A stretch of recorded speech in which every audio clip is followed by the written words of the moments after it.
এই রক্ত বের হয়ে যাওয়া আজ আমার জন্য নতুন কিছু না। এই রকম অনেক রক্ত আমার শরীর থেকে ঝরেছে। আমি রক্তগুলো মুছে নিলাম।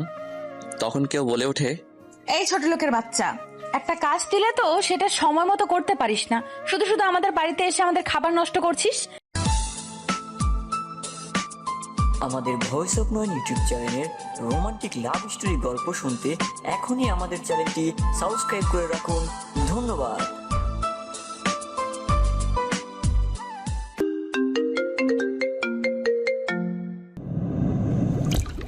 এই অনাথের বাচ্চা, আমার কাপড়গুলো লন্ড্রি থেকে কে নিয়ে আসবে? তোর বাবা না তোর মা নিয়ে আসবে আমার কাপড়গুলো? আর কয়টা বেজেছে খেয়াল আছে তোর? আমি সামনে তাকিয়ে দেখলাম উর্মি ম্যাডাম দাঁড়িয়ে আছেন, যাকে আমি এই পুরো চৌধুরী বাড়ির মাঝে জমের মতো ভয় পাই। আমার আর বুঝতে বাকি রইল না, এখন আমার মৃত বাবা আর মাকে নিয়ে ও কথা উঠবে। আর এখন যদি তার প্রতিবাদ করি, তাহলে এই বাগানে সকল মানুষের সামনে উর্মি ম্যাডাম চেঁচামেচি শুরু করবে। হঠাৎ করে তখন মনে পড়ে ম্যাডামের কাপড়গুলো লন্ড্রি থেকে আনা হয়নি। ইস রে, আমিও ভুলে গেছিলাম একদম। আমি একটা হালকা হাসি মুখে বজায় রেখে ম্যাডামকে উদ্দেশ্য করে বললাম, ম্যাডাম একটা কথা বলবো। কি তাড়াতাড়ি বলে বিদায় হ অনাথের বাচ্চা। আগে বলেন মারবেন না। তুই কি মজা করছিস আমার সাথে, না আরো একটা দিব? মজা আর আপনার সাথে? আমি হলাম সামান্য একজন চাকর, আর আপনি হলেন আমার ম্যাডাম। বল কি বলবি? আজকে তো আপনার এঙ্গেজমেন্ট। হ্যাঁ তো। ম্যাডাম, আজকে যদি আপনি ইউরোপিয়ান পোশাক পরেন তাহলে আপনাকে অনেক সুন্দর লাগবে। হালকা আকাশি রঙের শাড়ির সাথে চোখে হালকা কাজল, খোলা চুল, আপনাকে দেখতে অনেক সুন্দর লাগে। আর আপনার স্বামী পুরো ফিদা হয়ে যাবে আপনাকে দেখে। কি বললি আবার বল। ম্যাডাম, ভুল হয়ে গেছে, আর বলবো না। আমি এক্ষুনি ছুটে যাচ্ছি, আপনার কাপড়গুলো নিয়ে আসছি। আপনি আপনার রুমে যান, আমি কাপড়গুলো নিয়ে আসতেছি। এদিকে আয়। না ম্যাডাম, আর বলবো না, ক্ষমা করে দেন আমায়। এই বলে আমি এক দৌড়ে বাড়ি থেকে বের হয়ে গেলাম। এবার আমাদের গল্পের নায়ক আর নায়িকার পরিচয় দেওয়া যাক। আমাদের গল্পের নায়কের নাম রাহুল চৌধুরী। সে 10 বছর বয়স থেকেই এই চৌধুরী বাড়িতে কাজ করছে। রাহুল এবার ম্যানেজমেন্ট নিয়ে মাস্টার্স করেছে, সেটা আবার সবার আড়ালে। রাহুলের বাবা মাই পৃথিবীতে বেঁচে নেই। রাহুল বড় হয়েছে একটা অনাথ আশ্রমে। রাহুলের বাবা মাকে তার রাহুল জানে না, আর আমাদের দেশে এরকম ছেলেকে অনাথ বলা হয়। একদিন উর্মির বাবা শরীফুল চৌধুরী একটা কাজে আশ্রমে গিয়ে রাহুলের সাথে পরিচয়, তারপর রাহুলকে তার বাড়িতে নিয়ে আসেন। রাহুলকে চৌধুরী বাড়ির সবাই অনেক ভালোবাসে, তবে উর্মি ছোটবেলা থেকে রাহুলকে সহ্য করতে পারত না। আর বাকিটুকু না হয় গল্প পড়তে পড়তে জানতে পারবেন। এবার আসি আমাদের নায়িকার পরিচয় পর্বে। আমাদের গল্পের নায়িকার নাম উর্মি চৌধুরী। উর্মি তার বাবা মায়ের একমাত্র মেয়ে। উর্মি আমেরিকা থেকে অনার্স কমপ্লিট করে দেশে ফিরেছে। আজকে উর্মির এঙ্গেজমেন্ট তার ভালোবাসার মানুষ জয়ের সাথে। আর বাকিটুকু গল্পের সাথে থাকলে জানতে পারবেন। এদিকে রাহুল লন্ড্রি থেকে কাপড় নিয়ে বাসায় এসে উর্মির দরজার সামনে দাঁড়িয়ে দরজা কড়া নাড়ে। তখন উর্মি ভেতর থেকে বলে, আয় ভেতরে। কাপড়গুলো নিয়ে আমি রুমে ঢুকে দেখতে পেলাম ম্যাডাম তার আলমারিতে কি কাজ করছিলেন। তখন আমি কাপড়গুলো ম্যাডামের বিছানার উপর রেখে যেই চলে আসতে যাব, তখন উর্মি ম্যাডামের সাথে ধাক্কা লাগে। ম্যাডাম তার আলমারি থেকে কাপড়গুলো নিয়ে সেগুলো ঠিক করতে করতে আমার দিকে আসছিলেন। ধাক্কা খেয়ে আমি নিচে আর ম্যাডাম আমার উপরে। আমি তখন ম্যাডামকে আমার উপর থেকে সরিয়ে উঠে পড়লাম। তখন ম্যাডাম আবার আমার গাল লাল করে দিয়ে বলেন, ফকিরের বাচ্চা ফকির, তোর সাহস হয় কি করে আমাকে স্পর্শ করার? সরি ম্যাডাম, ভুল বশত হয়ে গেছে, আমি ইচ্ছে করে করিনি। মেয়ে দেখলে কি গায়ে পড়তে ইচ্ছা করে তোর, ছোট লোকের বাচ্চা? ম্যাডাম, ভুল বশত হয়ে গেছে, সামনে থেকে আর এমন হবে না, আমায় ক্ষমা করে দেন ম্যাডাম। বাড়ির চাকর চাকরের মতো থাকবি, আর সামনে থেকে আর এমন হলে তোর জীবনের আলো নিভিয়ে দিব। ম্যাডাম, এমন আর হবে না। তোর মতো অনাথ ছোট লোকের বাচ্চা কি করে যে আমাদের বাসায় আসলো সেটা আমি চিন্তা করে পাই না। আর বাবা যে কি দেখে তোকে আমাদের বাড়িতে নিয়ে এলো সেটাও বুঝি না। আমার চোখের সামনে থেকে বিদায় হ, বের হ রুম থেকে এখনই। আমি তাড়াতাড়ি করে ম্যাডামের রুম থেকে বের হয়ে ছাদে চলে গেলাম। ছাদে গিয়ে নিজের চোখের জল ঝরাতে লাগলাম। শুনেছি ছেলেরা নাকি কান্না করে সবার আড়ালে, আমি তেমনি ছাদে এসে সবার আড়ালে চোখের জল ফেলেছি। তখন কেউ আমার কাঁধে হাত রাখলো। আমি চোখের জল মুছে পিছনে তাকিয়ে দেখলাম দাদিমা আর ছোট আম্মু দাঁড়িয়ে। আপনাদের বলা হয়নি, উর্মির মা আর বাবাকে আমি ছোট আম্মু আর ছোট আব্বু বলে ডাকি, আর উর্মির দাদিকে আমি দাদিমা বলে ডাকি। তখন বললাম, দাদিমা, ছোট আম্মু, তোমরা এখানে? খুব কষ্ট হচ্ছে তাই না রে বাবা? আরে ছোট আম্মু, এগুলো আমার মতো অনাথের সহ্য হয়ে গেছে, তবে মা বাবাকে নিয়ে কেউ গালি দিলে কেন জানি কষ্ট হয়, অথচ আমি আমার নিজের বাবা আর মাকে কখনো দেখি নাই। কে বলেছি তুই অনাথ? আমরা তাহলে তোর কি হই? দাদিমা, কথা আছে না, কে আপন আর কে পর, তা বোঝা বড় কষ্টকর। কি বললি তুই? তুই এই কথাটা আমাদের বলতে পারলি দাদু ভাই? ছোট আম্মু, দাদিমা, তোমরা হয়তো জানো এই কথাটার মানে, সবকিছু পাওয়ার পরেও নিজের কাছে মায়ের আর বাবার স্নেহের কমতি তো থেকে যায়। হয়েছে তোর বড়দের মতো কথা বলা। চল নিচে চল, একটু পর অনুষ্ঠান শুরু হবে। না ছোট আম্মু, আমি এখানে ঠিক আছি, শুধু শুধু নিচে গিয়ে অপমানিত হতে চাই না। সবাই চলে গেলে আমি নিচে আসবো। বোমা, বাদ দাও, রাহুলকে জোর করো না, এখন একটু ওর একা থাকা প্রয়োজন। কিন্তু মা, আপনার বড় ছেলে যদি রাহুলকে দেখতে না পায় তাহলে কি হবে ভেবেছেন? আপনি চিন্তা করতে পারছেন? কিন্তু আমি শরীফের সাথে কথা বলে নিব, তুমি এই নিয়ে টেনশন করো না। তুমি বরং গিয়ে দেখো তোমার মেয়ের সাজুগুজু কত দূর এগুলো। আচ্ছা মা। দাদু ভাই, আসি রে, মন খারাপ করিস না, উপরের সৃষ্টিকর্তা একজন আছে রে। দাদিমা। তারপর দাদিমাও চলে যান। রাহুল রাতের কালো আকাশের জ্বলন্ত তারার দিকে তাকিয়ে আছে এক দৃষ্টিতে।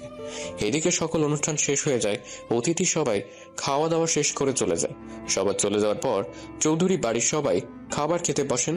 তখন শরীফুল চৌধুরী বলেন, কি ব্যাপার, সবাইকে দেখতে পাচ্ছি কিন্তু রাহুলকে দেখতে পাচ্ছি না। আজকে অনুষ্ঠানেও ছিল না, রাহুল কোথায়? ছাদে আছে। এত রাতে ছাদে রাহুল একা একা কি করে? চাকর মানুষ, এছাড়া কি করবে?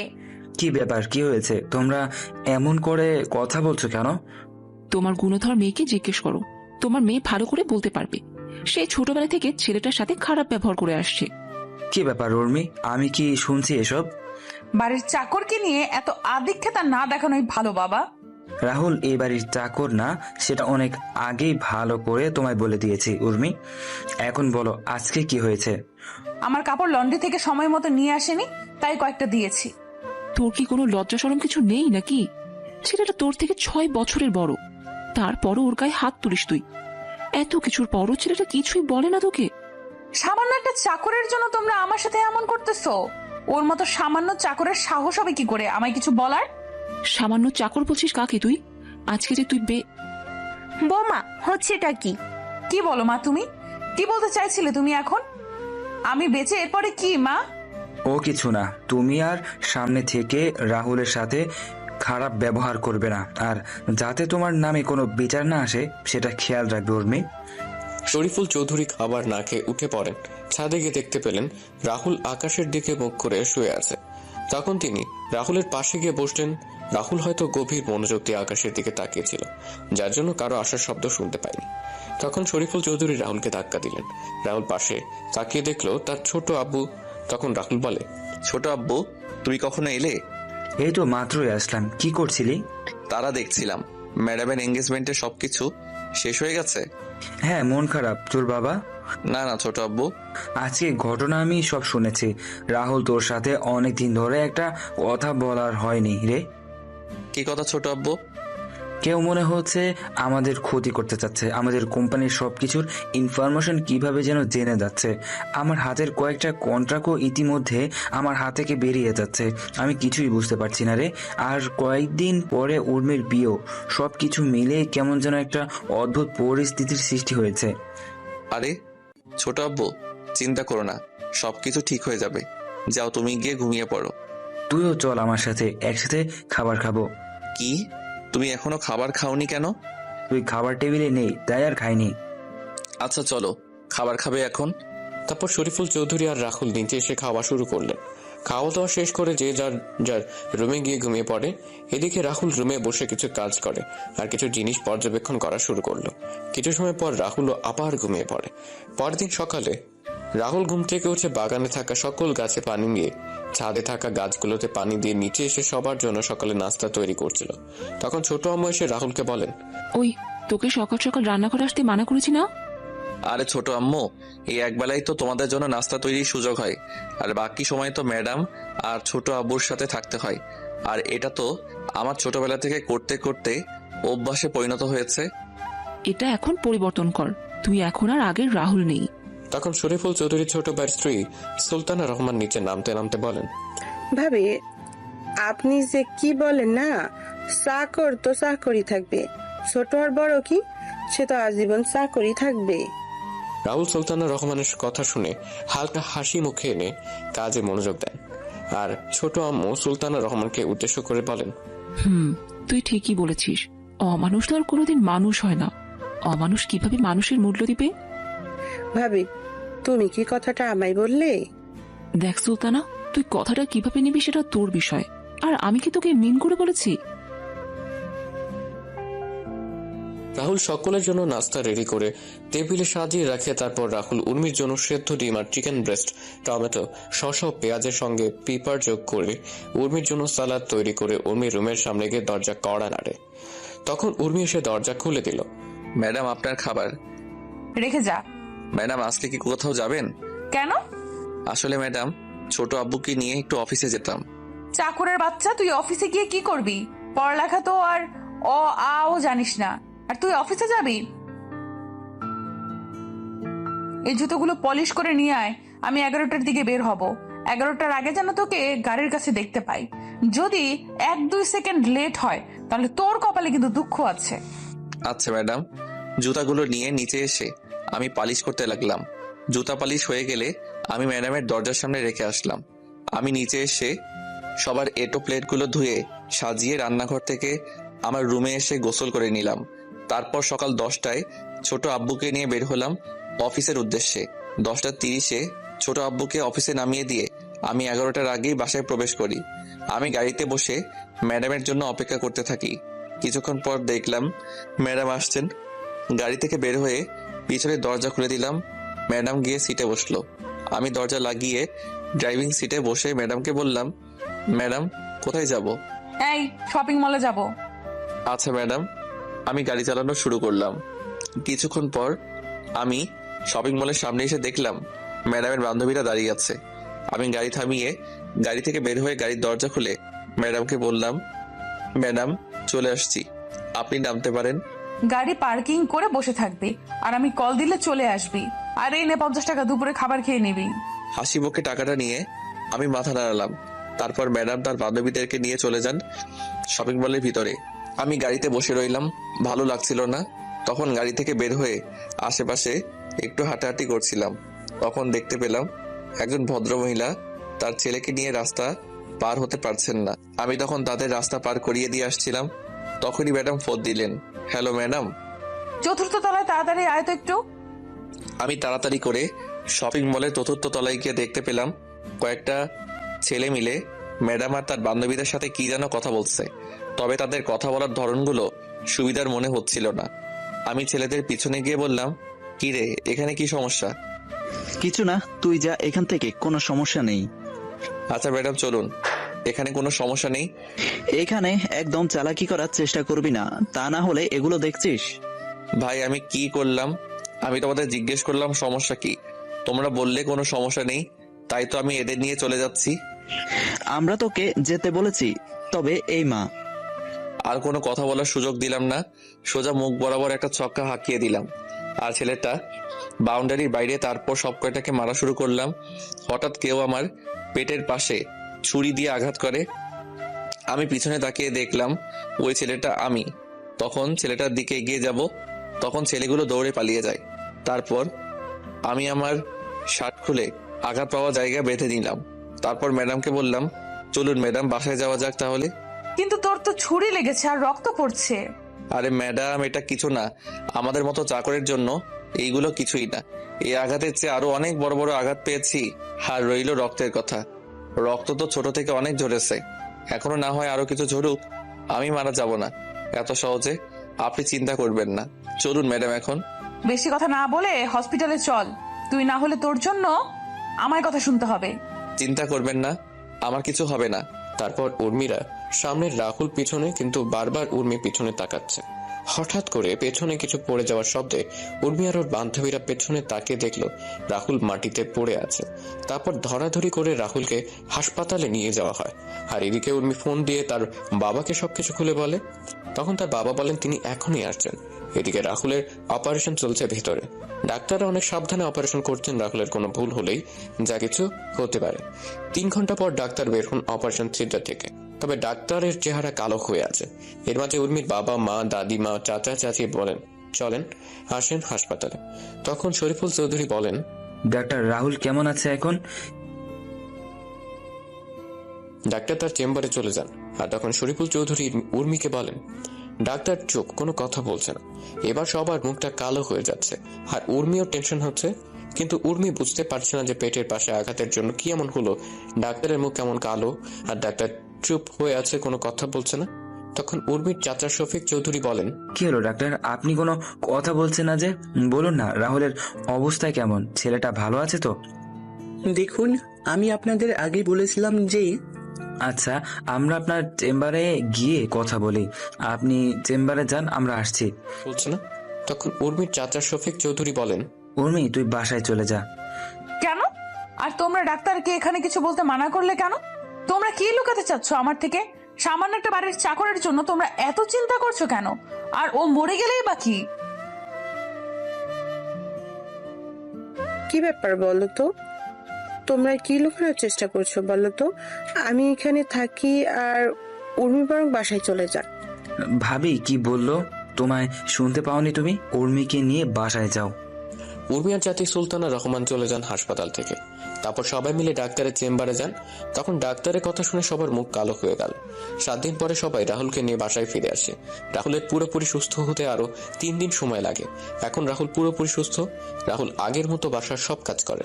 রাহুল একদিন তার রুমে বসে বিসিএস এর জন্য পড়াশোনা করছিল। তখনই উর্মি রাহুলের দরজায় কড়া নাড়ে। তখন রাহুল বইগুলো লুকিয়ে রেখে দরজা খুলে দিল। তখন উর্মি রাহুলের রুমে ঢুকে রাহুলকে বলে শোন, আজকে বিকেলে আমি ফুফুদের গ্রামে যাব আর সেখানে কয়েকদিন থাকবো, তাই তুই তোর কিছু কাপড় সাথে করে নিয়ে নিস। ম্যাডাম, কারণটা কি জানতে পারি? তোর জানার দরকার নেই। উর্মি চলে যায় রাহুলের রুম থেকে। রাহুল দুপুরের খাবার খেয়ে নিজের রুমে এসে কাপড়গুলি গুছিয়ে নিল, তারপর ঘুমিয়ে পড়ে। 3:50 শেষে রাহুল ঘুম থেকে উঠে রেডি হয়ে নেয়। তারপর ছোট আম্মু দাদিমার চাচিকে বলে রাহুল বাসা থেকে বের হয়ে গাড়িতে গিয়ে উর্মির জন্য অপেক্ষা করতে থাকে। কিছুক্ষণ পর উর্মি একটা ব্যাগ নিয়ে বাসা থেকে বের হয়ে আসে। রাহুল গাড়ির দরজা খুলে দিয়ে ব্যাগটা পেছনের ডিকিতে রাখে। তারপর রাহুল গাড়ি চালানো শুরু করলো। উর্মির ফুপুর বাসা উর্মিদের বাসা থেকে 60 কিলোমিটার দূরে। মাঝ রাস্তায় আসার পর রাহুল উর্মিকে বলে ম্যাডাম, একটা কথা আপনাকে কয়েকদিন ধরে বলবো বলে ভাবছি। কি কথা? ম্যাডাম, জয় স্যারকে আপনি কতটুকু ভালোবাসেন? হঠাৎ এই প্রশ্ন কেন? ম্যাডাম বলেন না। নিজের চেয়েও বেশি ভালোবাসি। আর আপনার মা বাবাকে? হ্যাঁ, তাদেরও ভালোবাসি। কতটুকু? হ্যাঁ, তাদেরও ভালোবাসি। আচ্ছা, এখন যদি ছোট আব্বু আর ছোট আম্মু জয় ভাইয়ার সাথে আপনার বিয়ে ক্যান্সেল করে দেয়, তাহলে আপনি কি করবেন? হোয়াট? কি বললি তুই? আরে ম্যাডাম, রাগেন কেন? তো কি করব? তুই কি বলছিস এগুলো? আরে ম্যাডাম, আমি জানতে চাইছি, এমন একটা পরিস্থিতি তৈরি হলো আপনি জয় স্যারকে বা আপনার বাবা আর মাকে বেছে নিতে হবে, তখন আপনি কাকে বেছে নিবেন? আমি কিন্তু তোর কোনো কথাই বুঝতে পারছি না কিন্তু। আরে বলুন না। সেটা না হয় পরিস্থিতি তৈরি হলে দেখা যাবে। তুই এখন চুপচাপ গাড়ি চালাতো। গ্রামে পৌঁছতে পৌঁছতে সন্ধ্যা পেরিয়ে রাত হয়ে যায়। গ্রামে প্রবেশ করে কিছু দূর আসার পর গ্রামের কয়েকজন বখাতে এসে রাহুলের গাড়ির সামনে দাঁড়ায় আর ছেলেগুলো বলা শুরু করে তোদের কাছে যা আছে সবকিছু বের কর, না হলে কিন্তু তোদের এখানে মেরে দেব। ম্যাডাম, এদের খিদে পেয়েছে মনে হয়, মিষ্টিগুলো ওদের দিয়ে দেন। কি? ওই আমাদের খিদে লাগছে, তোকে কে বলছে? বারে, আপনারা না এইমাত্র বললেন আপনাদের খিদে রাখছে, তাই তো বললাম মিষ্টিগুলো দিয়ে দিতে। আমরা আবার কখন বললাম? ওই রাহুল, তুই এই ফকিরের বাচ্চার সাথে কি কথা বলছিস? ফুফাকে একটা কল দিলে সবকিছু হাওয়া হয়ে যাবে। কি বললি তুই আমাদের? আর তোর কোন বাপকে কল দিবি? দে, আমরা এখানেই আছি। ঠিক বললি তুই। হ্যাঁ, সাহস থাকলে গাড়ির সামনে থেকে সর, আমিও গাড়ি থেকে নেমে তোদের মজা দেখাচ্ছি। সাহস থাকলে বের হয়ে আয়। ওরা গাড়ির সামনে থেকে সরে যাওয়া মাত্রই আমি দরজা হালকা খুলে ওদের দিকে ঝুঁকে বাম পা গিয়ারে রেখে চাপ দিলাম। ওরা বোঝার আগেই আমরা গাড়ি নিয়ে পগার পার কিছুক্ষণ পর ফুপুদের বাসায় এসে পৌঁছে গেলাম। তারপর ম্যাডামের ব্যাগ, আমার ব্যাগ আর বাকি ব্যাগগুলো সাথে নিয়ে ফুপুর বাসায় প্রবেশ করলাম। ফুপু ফুপা সবার সাথে কথা বলে আমি ম্যাডামের থাকার রুমে রেখে আমি আমার রুমে এসে ব্যাগ রেখে ফ্রেশ হয়ে নিলাম। তারপর বিছানায় শুয়ে পড়লাম। হঠাৎ কারো ধাক্কাধাক্কির কারণে ঘুমটা ভেঙে গেল। আমি তাকিয়ে দেখলাম ফুপুর শেখ ফাজিল মাইয়া সুমি। আমি কেন ওরে ফাজিল বললাম সেটা আপনারা একটু পরেই বুঝতে পারবেন। সুমি এবার ইন্টার দ্বিতীয় বর্ষে পড়ে। তখন সুমি বলে, ও মোর পরাণের স্বামী, ঘুম থেকে উঠুন তো। এই ফাজিল, কি বলিস এসব? তুই কি ভালো হবি না কখনো? আমি তো ভালো না, ভালো লয়াই থাইকো। বল, কি জন্য আসছিস তুই এখানে? খাবার টেবিলে সবাই অপেক্ষা করছে তোমার জন্য। কেন? কয়টা বাজে ঘড়ির দিকে তাকিয়ে দেখেন। ঘড়ির দিকে তাকিয়ে দেখলাম রাত 10:30 বাজে। তখন বললাম, খাওয়া দাওয়া শেষ সবার? না, আপনার জন্য অপেক্ষা করছে। উঠে আমি নিচে চলে এলাম। নিচে এসে দেখলাম সবাই বসে আছে। তখন ফুফা আমায় বলেন, কি জনাব রাহুল সাহেব? এই তো ফুফা, ভালো। তুমি কেমন আছো? টেনশনে ছিলাম, তবে এখন টেনশন ফ্রি আছি। কোনো টেনশনের চিন্তা নাই, আমি আছি তো। সেটাই তো বর্ষার জায়গা। আচ্ছা, বুঝলাম তোমরা সবাই এই ছোট লোকটাকে নিয়ে এত আদিক্ষেতা করছো কেন? টেবিল থেকে খাবারের প্লেট নিয়ে আমি সবাই বসে টিভি দেখে খাওয়া শুরু করলাম। ম্যাডামের কোনো কথার উত্তর দিলাম না। উত্তর দিলেই চেঁচামেচি শুরু করবে। কিছুক্ষণ পর আমার পাশে তাকিয়ে দেখলাম সুমিও আমার পাশে এসে বসছে। আমি সুমির দিকে একবার তাকিয়ে আবার খাবার খাওয়াতে মনোযোগ দিলাম। তখন উর্মি ম্যাডাম সুমিকে বলেন, কিরে সুমি, তুই খাবার টেবিল ছেড়ে ওই ছোট লোকটার সাথে গিয়ে খাবার খাচ্ছিস কেন? আপু, আমার ইচ্ছে করছে তাই। ফুফা, তোমরা সুমিকে কিছু বলছো না যে? কি বলবো? ওই ছোট লোকটার সাথে বসে খাবার খাচ্ছে আর তোমরা কিছু বলছো না যে? দেখো উর্মিমা, সুমি এখন প্রাপ্তবয়স্ক একটা মেয়ে। ওর নিজের বুঝটা এখন বুঝতে পারছে কার সাথে চলাফেরা করলে ভালো হবে আর কার সাথে চলাফেরা করলে খারাপ হবে, সেটা ও নিজেই বুঝতে পারে। তাই বলে উর্মি, এইসব কথা বাদ দে, তুই খাবার খেয়ে নে। রাহুল বাবা, তোর কি কিছু লাগবে? না ফুপু। আরে মা, আর একটু খাবার দাও। দেখছো না আগের থেকে কেমন যেন শুকিয়ে গেছে। ওই ফাজিল, আমি শুকিয়ে গেছি কোথায়? দেখছিস না মোটা হয়ে গেছি? হ্যাঁ, সেটাই দেখতে পাচ্ছি। তুই দেখতে পাবি, তুই তো আস্ত একটা ফাজিল। তুই একটা ফাজিল। খাবার খা চুপচাপ। এই দেখে উর্মি রাগে ফুসছে। ভেবেছিল সেখানে রাহুলকে এনে ইচ্ছে মতো অপমান করবে, কিন্তু এখানে নে তার উল্টো সবাই রাহুলকে নিয়ে কথা বলছে। উর্মি খাওয়া শেষ করে তার রুমে চলে যায়। এইদিকে রাহুল খাবার খেয়ে যেই তার রুমে যাবে, তখন ফুপা রাহুলের সামনে এসে বলেন, আর কত অপমান সহ্য করবি তুই রাহুল? চাকরের আবার মান অপমান? এই তো আর কয়েকটা দিন, তারপর ম্যাডাম তো ওনার স্বামীর বাড়ি চলে যাবেন। সত্যি কথাটা বলে দে না, আবার উর্মিকে তাহলে তোর সাথে অত্যন্ত খারাপ ব্যবহার আর করবে না। সেটা আমি চলে যাওয়ার কয়েকটা দিন আগে ওনাকে বলবো। তুই চলে যাওয়ার কয়েকটা দিন মানে? আরে ও কিছু না, তোমরা টেনশন করো না। আমায় নিয়ে যাও, গিয়ে ঘুমিয়ে পড়ো। কালকে তুমি আমায় নিয়ে কলেজে যাবে। পারবো না। ও বাবা, ও মা, বলো না আমায় নিয়ে কালকে কলেজে যেতে। আর নাটক করতে হবে না। আচ্ছা, নিয়ে যাব, কিন্তু কি রে রাহুল? ম্যাডাম, এ নিয়ে চিন্তা করতে হবে না, আমি উর্মিকে বুঝিয়ে বলবো, তাহলে উর্মি বুঝবে। আচ্ছা, গুড নাইট। পরের দিন সকালে রাহুলের ঘুম ভাঙে কারো গরম নিঃশ্বাসে। তখন রাহুল তাকিয়ে দেখে সুমি তার খুব কাছে। এটা দেখে রাহুল এক লাফে বিছানা ছেড়ে মাটিতে গিয়ে পড়ে। তখন সুমি বলে, এটা কি হলো? তুই কি করছিলি এটা? একটু মিষ্টি খাওয়ার জন্য আসছিলাম। মিষ্টি খাবি তো আমার কাছে কি? মা, তুমি তো মিষ্টি বয়, তাই তো তোমার কাছে মিষ্টি খাওয়ার জন্য আসছি। তুই কি রুম থেকে যাবি না আমি চলে যাব? নাটক করে লাভ নেই, তোমরা 1 সপ্তাহ আমাদের এখানে থাকবে। জীবনেও না। বেশি কথা না বলে রেডি হয়ে নাও, একটু পরে কলেজে যেতে হবে।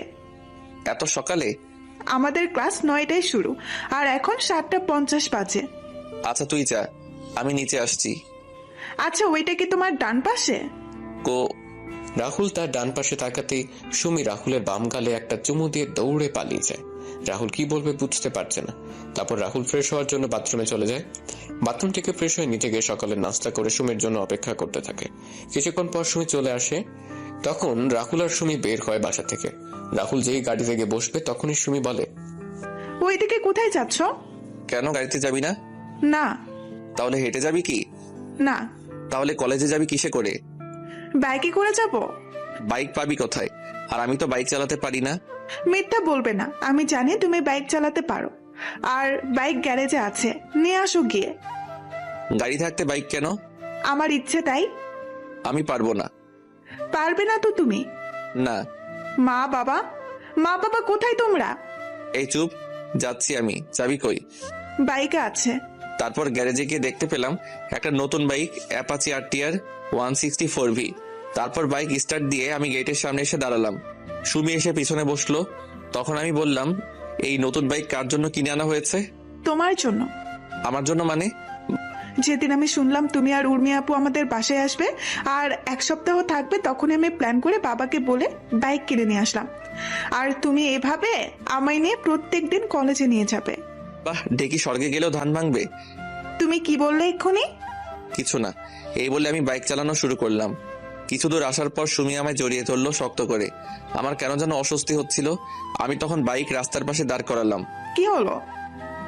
তুই এভাবে আমায় জড়িয়ে ধরেছিস কেন? আমার ভয় করে তাই। ভয় যখন করে তাহলে বাইকে আসার জন্য পাগল হয়েছিলি কেন? সাথে তুমি আছো তাই। তুই যদি এভাবে জড়িয়ে ধরিস তাহলে আর বাইক চালাবো না, আর তোর কলেজ মিস হয়ে যাবে। তাহলে তো তোমার সাথে আরো সময় কাটাতে পারবো ভালো করে। কি বলো তুমি? দেখ বোন, তুই এসব কেন করছিস বলতো? কি বললি? তুই আমাকে তুই করে বলছিস কেন? আমি তোর কোন সম্পর্কের বইন লাগি? কেন ফুফাতো বোন? তুই তো আর নিজের ফুফাতো ভাই না। আর এখন ফুফাতো ভাই বোনের মাঝে এসব হয়। কি সব হয়? প্রেম, ভালোবাসা, বিয়ে বা। চুপ কর, আমি নিয়ে যাচ্ছি তোকে। এই বলে রাহুল গাড়ি চালানো শুরু করে আর মনে মনে বলে, সুমি যা চাইছে সেটা কখনো সম্ভব না। আমার মতো চাকরের সাথে তার কখনো যায় না। আর তাছাড়া আমার এমন ছন্নছাড়া জীবনের সাথে সুমিকে জড়ানো ঠিক হবে না। যেই পরিবারের সবাই আমায় এত ভালোবাসে তাদের সাথে এমন বেইমানি আমি কখনো করব না। তার চেয়ে বরং সুমিকে বুঝিয়ে বললে সে ঠিকই বুঝবে। রাহুল এসব ভাবতে সুমি কলেজের সামনে এসে পৌঁছে যায়। তারপর সুমি রাহুলের হাত ধরে কলেজে ক্যাম্পাসে ঢুকে সুমি তার বান্ধবীদের সাথে রাহুলের পরিচয় করিয়ে দেয়।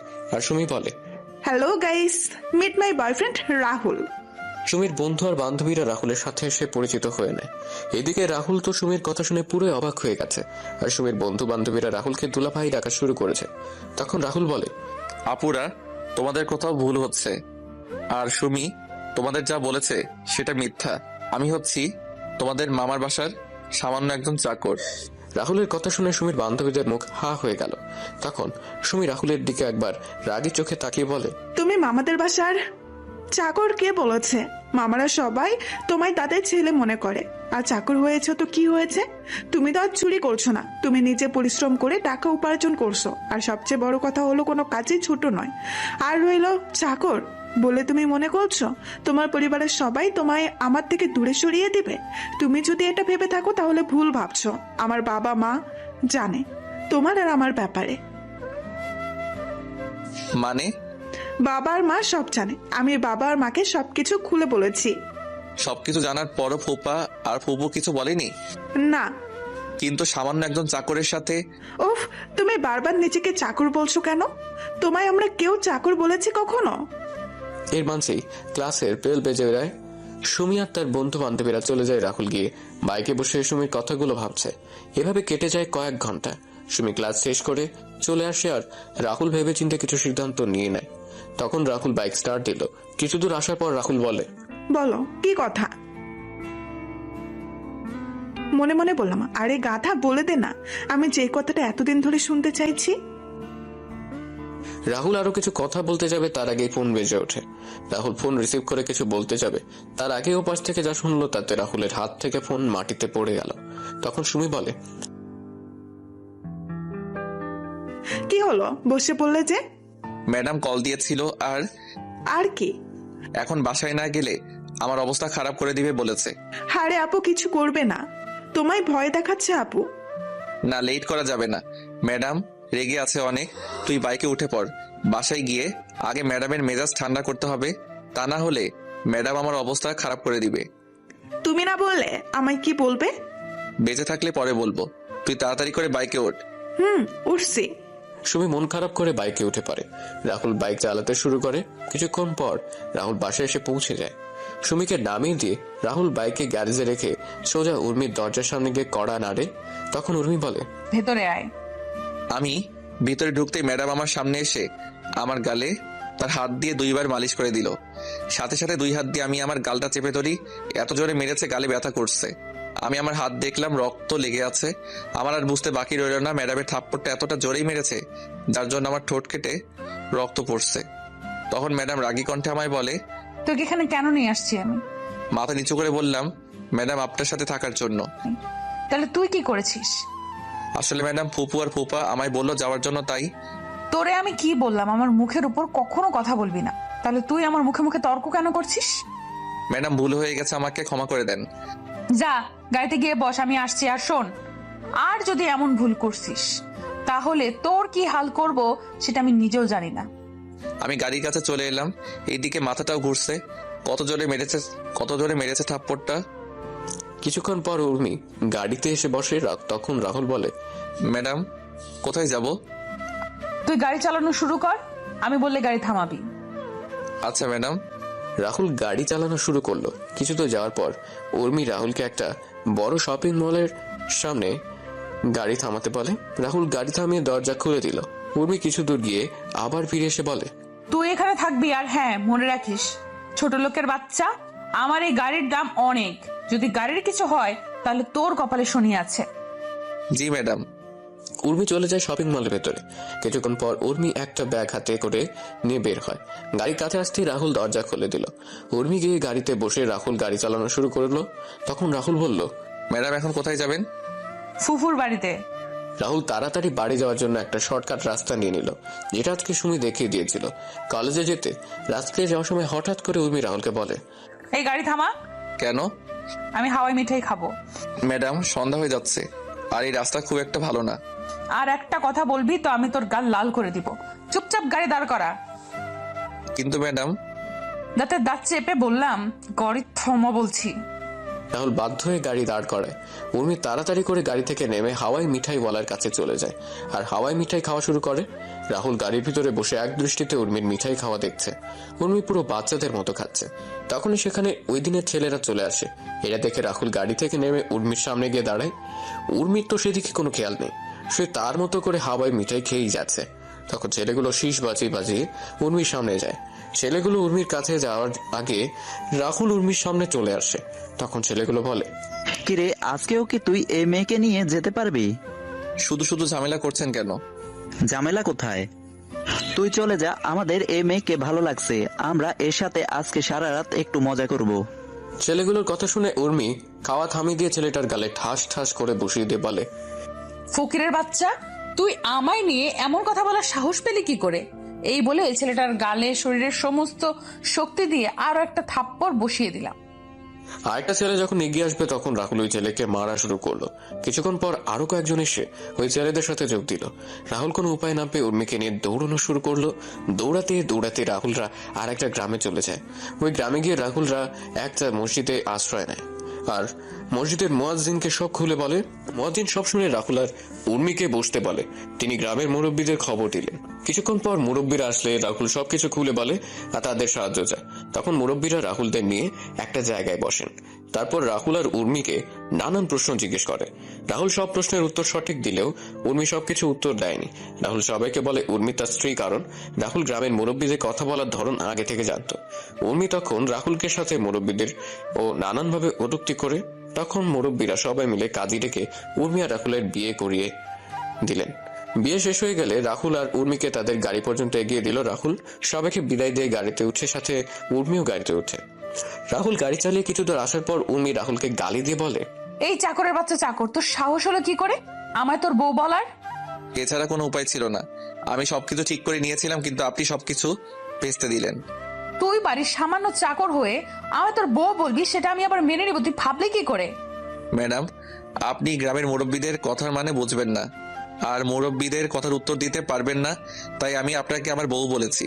আপনি যদি আমার সাথে তাল মিলিয়ে কথা বলতেন তাহলে আজকে আপনার সাথে আমার বিয়ে কখনো হতো না।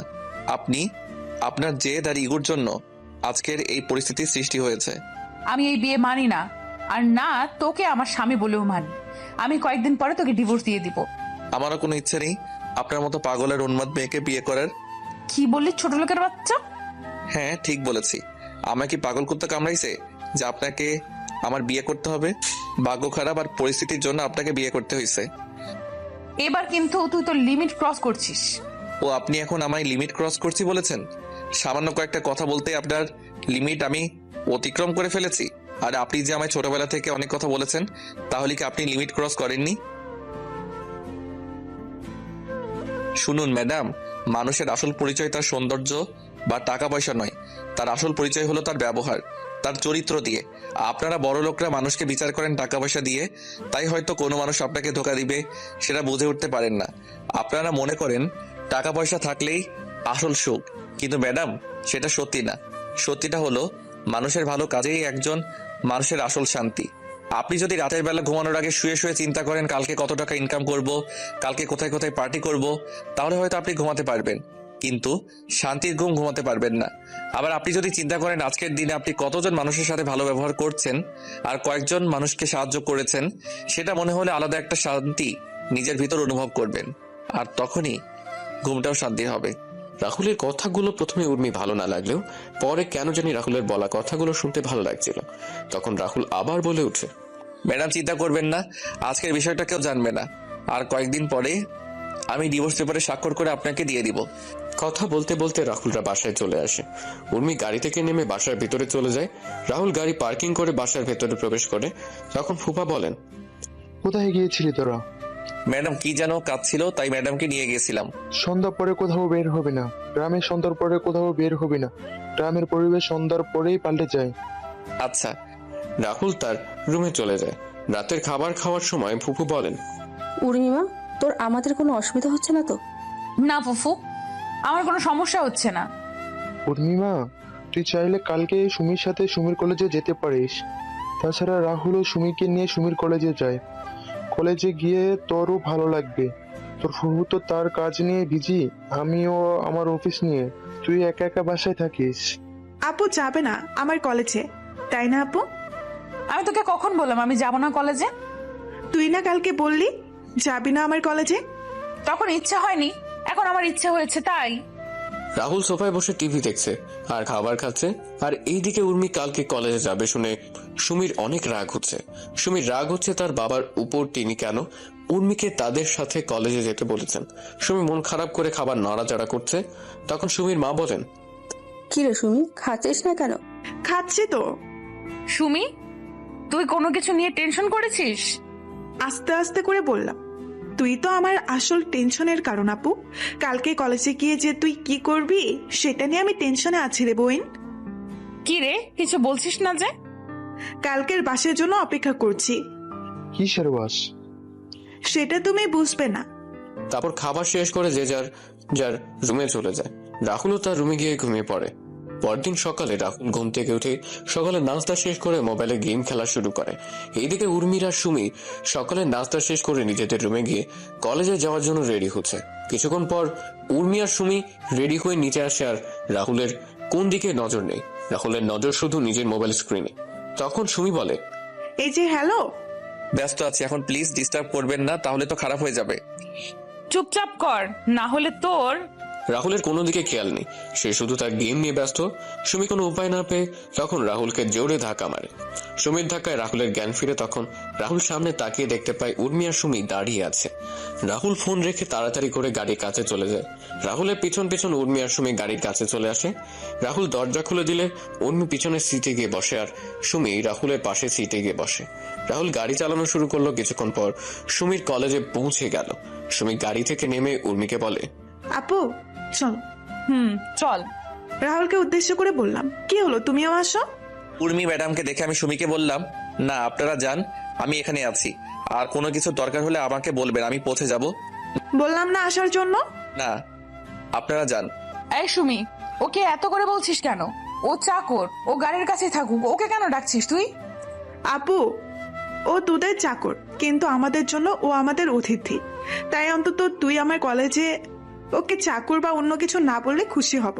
আর কলেজের সবাই বাবাকে সম্মান করে, তাই কলেজের সবার সামনে এমন কোনো আচরণ করিস না যার জন্য বাবার সম্মানহানি না হয়। ওর জন্য তোর এত দরদ কিসের? মানুষ হয়ে মানুষের জন্য দরদ থাকাটা কি স্বাভাবিক নয় আপু? দেখ আমি ওদের কথা শুনে বুঝতে পারলাম এদের যদি থামানো না হয় তাহলে দুই বোনের মাঝে ঝগড়া চুল ছিঁড়াছিঁড়ি হতে পারে। তখন বললাম, আমি গাড়িতে আছি, আপনারা আসুন। আর গাড়িতে গ্যাস নেই, আমি বরং গ্যাস নিয়ে আসি। এই বলে আমি সেখান থেকে চলে এলাম। রাহুল গাড়িতে এসে আবার গেম খেলা শুরু করলো, আর এইদিকে সুমি আর উর্মি ক্যাম্পাসে গিয়ে বসে। সুমি তার বন্ধু আর বান্ধবীদের সাথে উর্মির পরিচয় করিয়ে দিল। তারপর সবাই মিলে কিছুক্ষণ আড্ডা দিয়ে ক্লাসে চলে যায়। সকল ক্লাস শেষ করে সুমির আবার আড্ডা দেওয়া শুরু করে। কিছুক্ষণ পর সবাই যার যার বাসায় চলে যায়। সুমি আর উর্মি এসে দেখতে পায় রাহুল গেম খেলছে। তখন সুমি রাহুলের হাত থেকে মোবাইল নিয়ে নেয়।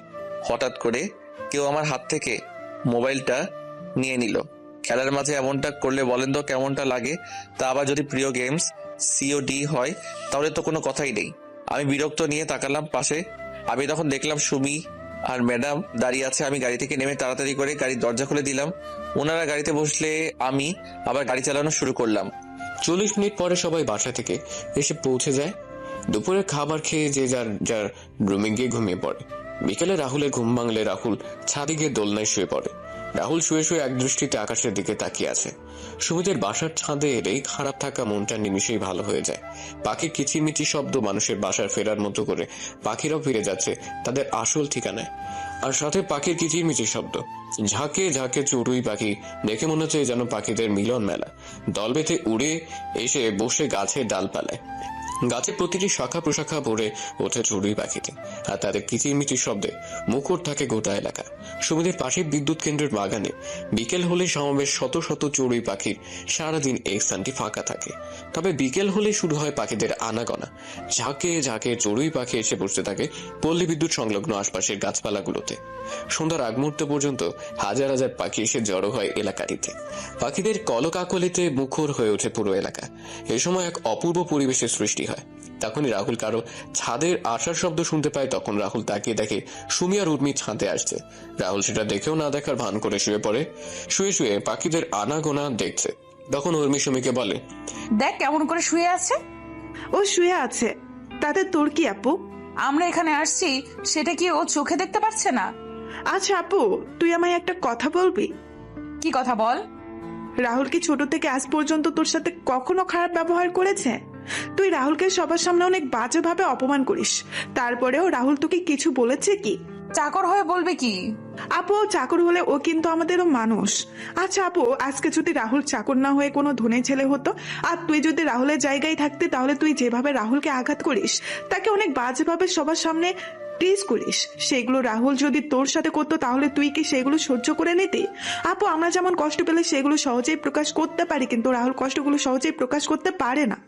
রাহুল তার মনের কষ্টগুলো নিজের মাঝে জমিয়ে রাখে।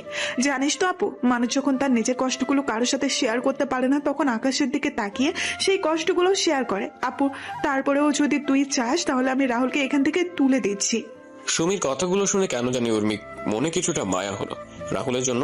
তখন উর্মি রাহুলের চেহারার দিকে তাকালো। আসলে রাহুলের চেহারায় কষ্টের ছাপ। তখন উর্মি মনে মনে বলে, সত্যি তো ওর চেহারায় কষ্টের ছাপ স্পষ্ট। না, আমার ওর সাথে এমনটা করা ঠিক হয়নি। সত্যি তো আমি কষ্ট পেলে আমার কষ্টগুলো বাবা মা বা পরিবারের সাথে শেয়ার করতে পারি, কিন্তু রাহুলের তো কোনো পরিবার নেই যে তার কষ্টগুলো কারোর সাথে শেয়ার করবে। আমার সাথে অপমান সহ্য করেও আমায় কোনো একটা কটু কথা বলেনি, কিন্তু রাহুলকে দেখলেই কেন জানি অনেক রাগ হয়। নিজের রাগটাকে কেন জানি কন্ট্রোল করতে পারি না। না, সামনে থেকে ওর সাথে আর এমন করব না। এইদিকে সুমি তাকিয়ে দেখতে পায় উর্মি রাহুলের দিকে তাকিয়ে আছে। তখন সুমি উর্মিকে ধাক্কা দিয়ে বলে, আচ্ছা আপু তুই দাঁড়া, আমি রাহুলকে তুলে দিচ্ছি দোলনা থেকে। সুমিকে আটকিয়ে দিয়ে বললাম, না লাগবে না, চল নিচে চল, ও ওর মতো থাকুক। চলো ফুফু আর ফুফার সাথে কথা বলি গিয়ে। সুমি উর্মির কথা শুনে একটা মুচকি হাসি দিল। উর্মি সুমিকে আর কোনো কথা বলার সুযোগ না দিয়ে নিচে চলে যায়। সন্ধ্যাবেলা রাহুল ছাদ থেকে নেমে নিচে চলে যায়। সন্ধ্যাবেলা সবাই একসাথে বসে নাস্তা করছে, কিন্তু রাহুলকে দেখে মনে হচ্ছে রাহুল কিছু নিয়ে টেনশনে আছে।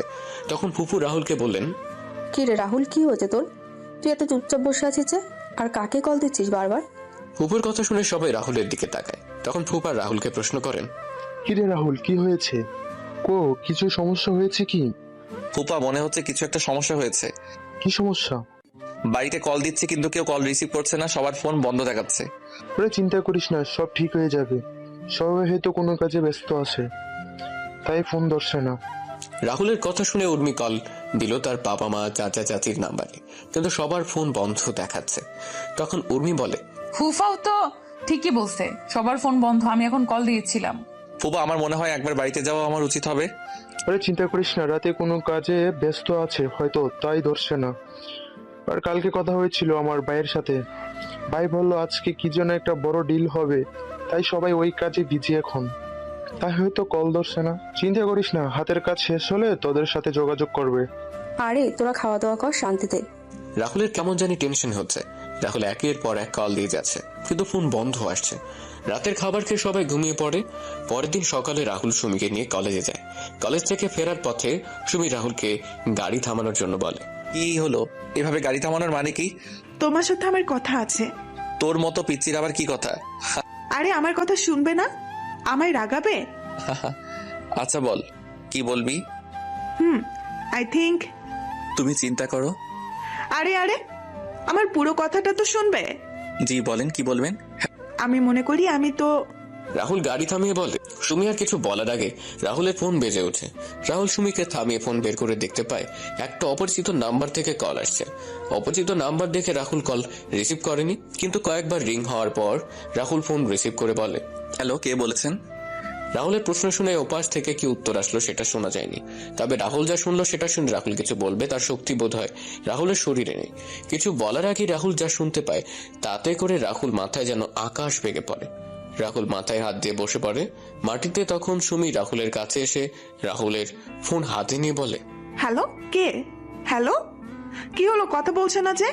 ওপাশ থেকে কোনো কথা বলছে না, শুধু চাপা কান্নার আওয়াজ ভেসে আসছে। তারপরেও ফোনটা কেটে দিল। রাহুলের কাছে গিয়ে রাহুলকে বললাম, কি হলো, হঠাৎ করে বসে পড়লে কেন? আর কে কল দিয়েছিল? কি বললো ফোন দিয়ে? রাহুল কোনো কথা বলছে না, মাথায় হাত দিয়ে নিচু হয়ে বসে আছে। সুমি একের পর এক প্রশ্ন করে যাচ্ছে, কিন্তু রাহুল কিছু বলছে না। হঠাৎ করে রাহুল বসার থেকে দাঁড়িয়ে যায়। তখন রাহুল বলে, এখন আমায় বাসায় যেতে হবে। কেন? সবকিছু ডিটেলসে বলা যাবে না। কিন্তু তুমি না বলে কি বলবে আমায়? কিছু না, বাইকে ওঠো। না, তুমি আগে বলো আমায় কি বলতে চেয়েছিলে। সুমি প্লিজ দয়া করে বাইকে উঠো, আমায় এখন বাসায় যাওয়া লাগবে। না বলছি তো না। তাহলে থাকো তুমি। এই বলে আমি বাইক চালিয়ে বাসায় চলে এলাম। বাসায় এসে ম্যাডামকে ডাকতে ডাকতে লাগলাম, ম্যাডাম ম্যাডাম ম্যাডাম। উর্মি রুমে বসে কানে হেডফোন গুঁজে গান শুনছিল, যার কারণে রাহুলের চিৎকার শুনতেও পাচ্ছিল না। তখন রান্নাঘর থেকে ফুফু বের হয়ে এসে বলেন, কি রে রাহুল, এভাবে চিৎকার করছিস কেন? কি হয়েছে তোর? এত কিছু বলার সময় নেই, আমাদের এখন বের হতে হবে। বের হবি মানে? ফুপু পরে সব বলবো। ম্যাডাম কোথায়? উর্মি তো রুমে আছে। রাহুল তাড়াতাড়ি করে সিঁড়ি বেয়ে উর্মির রুমে গিয়ে দরজা নক না করে উর্মির রুমে ঢুকে পড়ে। রাহুল রুমে ঢুকে দেখতে পায় উর্মি কানে হেডফোন লাগিয়ে উল্টো হয়ে শুয়ে আছে। তখন রাহুল গিয়ে উর্মির কান থেকে হেডফোন খুলে দিল। তখন উর্মি বিরক্তিকর ভাব নিয়ে তাকালো। উর্মি রাহুলকে দেখে রেগে বলে, ছোট লোকের বাচ্চা, তো সাহস হলো কি করে আমার রুমে ঢুকে আবার আমার কান থেকে হেডফোন খুলে নিস? সরি ম্যাডাম, আপনাকে আমি নিচে থেকে অনেক ডাকছিলাম, কিন্তু আপনি শুনতে পাননি, তাই আমি রুমে এসে হেডফোন খুলতে বাধ্য হই। তুই বেশি কথা বলছিস কেন? তোকে কি আমি সাফাই দিতে বলছি? এখন বল কি হয়েছে? আমাদের এখান থেকে বেরোতে হবে। কেন? সেটা গেলেই জানতে পারবেন। আমি যাব না, আমি আরো কয়েকদিন থাকবো এখানে। প্লিজ ম্যাডাম চলুন, আমি আপনার পায়ে পড়ি। Please madam, please. চুপচাপ রুম থেকে বের হ বলছি, না হলে তোকে। এবার আর নিজের রাগটা সামলাতে পারলাম না। তখন বললাম, না হলে কি করবি তুই? ছোটবেলা থেকেই তো আমায় অপমান করে আসছিস, আর এখন নতুন কি করবি তুই? ছোট লোকের বাচ্চা, তুই তুই আমায় তুই করে কথা বলছিস? তোকে তো আমি। উর্মি যেই রাহুলকে মারার জন্য হাত তুললো, তখন রাহুল উর্মি গালে ঠাস ঠাস করে দুটো থাপ্পড় দিয়ে দিল। উর্মি থাপ্পড়গুলো খেয়ে অবাক হয়ে রাহুলের দিকে তাকিয়ে আছে। তখন রাহুল বলে, কোনো কথা না বলে চুপচাপ গাড়িতে গিয়ে বসেন। কুত্তার বাচ্চা, তুই আমায় থাপ্পড় মারলি, দেখ আমি তোর কি অবস্থা করি। রাহুল উর্মির হাত ধরে উর্মিকে নিয়ে সিঁড়ি বেয়ে নিচে এসে উর্মিকে গাড়িতে বসিয়ে রাহুলও গাড়িতে বসে পড়ে। রাহুল গাড়ি স্টার্ট দিল। এদিকে রাহুল আর উর্মির যাওয়ার দিকে অবাক হয়ে তাকিয়ে আছেন ফুপু। ফুপুর গোড় কাটে সুমির ধাক্কা দেওয়াতে। তখন সুমি তার মাকে বলে, মা কি হলো, তুমি এখানে কি করছো? রাহুল হঠাৎ করে বাসায় এসে উর্মিকে জোর করে গাড়িতে তুলে নিয়ে চলে গেল। ওরা চলে গেল আর তুমি ওদের আটকাতে পারলে না? রাহুল তো কোনো কথা বলার সুযোগই দিল না। ধুর, তুমি যে কি করো। কথাটা বলে সুমি ঘরের ভিতরে ঢুকে সোফায় বসে রাহুলের নাম্বারে কল দিল, কিন্তু রাহুল বারবার ফোন কেটে দিচ্ছে। এদিকে উর্মি রাহুলকে নানা রকমের কথা বলে গালি দিচ্ছিল, কিন্তু রাহুল সেগুলো কানে নিচ্ছিল না। রাহুল গাড়ি বেপরা গতিতে চালাতে শুরু করলে তখন রাহুলকে উর্মি বলে, ছোট লোকের বাচ্চা কি করছিস কি? গাড়ি এভাবে চালাচ্ছিস কেন? গাড়ির কোনো ক্ষতি হলে তোর অবস্থাও কিন্তু খারাপ হয়ে যাবে। অবশ্য তোর আজকে এমন অবস্থা করবো সেটা তুই কল্পনাও করতে পারবি না। আমার গায়ে হাত তোলা, তাই না?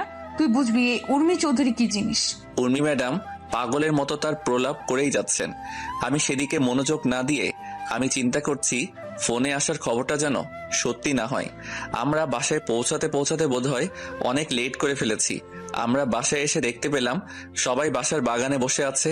আমি গাড়ি থেকে সবার কাছে গিয়ে ছোট আব্বুকে বললাম, ছোট আব্বু তোমরা এখানে? বাবারে, আমাদের সবকিছু কেড়ে নিয়েছে ও। কে ছোট আব্বু? আমরা ওকে নিজের ছেলের মতো মনে করতাম, কিন্তু ও যে আমাদের পিছন দিয়ে চোরের মতো ছুরি মেরে দিল, এটা হয়তো আমাদের কপালে লেখা ছিল। ছোট আব্বু, চাচা চাচি, দাদিমা কান্না করছে। সবচেয়ে আমার কষ্ট লাগছে দাদিমার জন্য। দাদিমাকে এই বয়সে এভাবে বাসার বাইরে থাকতে হবে। সবাইকে শান্ত করার চেষ্টা করছিলাম। তখন ম্যাডাম ছোট আম্মুকে বলেন, মা, তোমরা এভাবে বাসার বাইরে কেন? আমাদের সব জিনিসপত্র বাইরে দেখছি। বাড়িতে পুলিশ অফিসার, উকিল, এসবের মানে কি? যাও, তোমার ভালোবাসার মানুষকে গিয়ে সেটা জিজ্ঞেস করো। মানে? আমি তোকে আগে বলেছিলাম একে বিশ্বাস করিস না। দেখছিস তো তুই, আজকে ওর জন্য আমরা রাস্তায় নেমে এসেছি। আমি বলছি। চুপ থাক তুই। আজকে ছোট আব্বুরা কার জন্য রাস্তায় এসে নেমেছে সেটা আপনি জানেন? বলছি না চুপ। তুই কি বললি? আর কে আছে এর পেছনে? আপনার হবু স্বামী, আপনার বয়ফ্রেন্ড জয়। রাহুলের কলার চেপে ধরে বললাম, জয়কে নিয়ে একদম মিথ্যা কথা বললাম, তোকে খুন করে ফেলবো। তুই বাড়ির চাকরের মতো থাকবি, আমাদের কথার মাঝে কথা বলতে আসবি না একদম। তখন জয় বাসা থেকে বের হয়ে আসে। জয় এসে উর্মিকে উদ্দেশ্য করে বলে, জানো রাহুল সত্যি বলছে এসব। রাহুলের সামনে থেকে জয়ের সামনে গিয়ে বললাম, কি বলছো কি তুমি এইসব? হ্যাঁ জানো, তুমি যা শুনেছো সেটাই সত্যি। এই বাড়ি গাড়ি, সেই সম্পত্তি হাতিয়ে নেওয়ার জন্য আমি অনেক কিছু করেছি, আর ফাইনালি আমি আমার প্ল্যানে জয়ী হলাম। জয়, মজা করার সময় এটা না। আরে আমি মজা করছি না তো, আমি সিরিয়াসলি বলছি উর্মি জানেমান, এই সম্পত্তি হাতিয়ে নেওয়ার জন্য আমি তোমার সাথে ভালোবাসা নাটক করি। তোমার পিছনে কুত্তর মতো ঘুরে বেরিয়েছি। আস্তে আস্তে তোমার থেকে সকল ইনফরমেশন কালেক্ট করে তারপর আমি আমার কাজে নেমে পড়ি।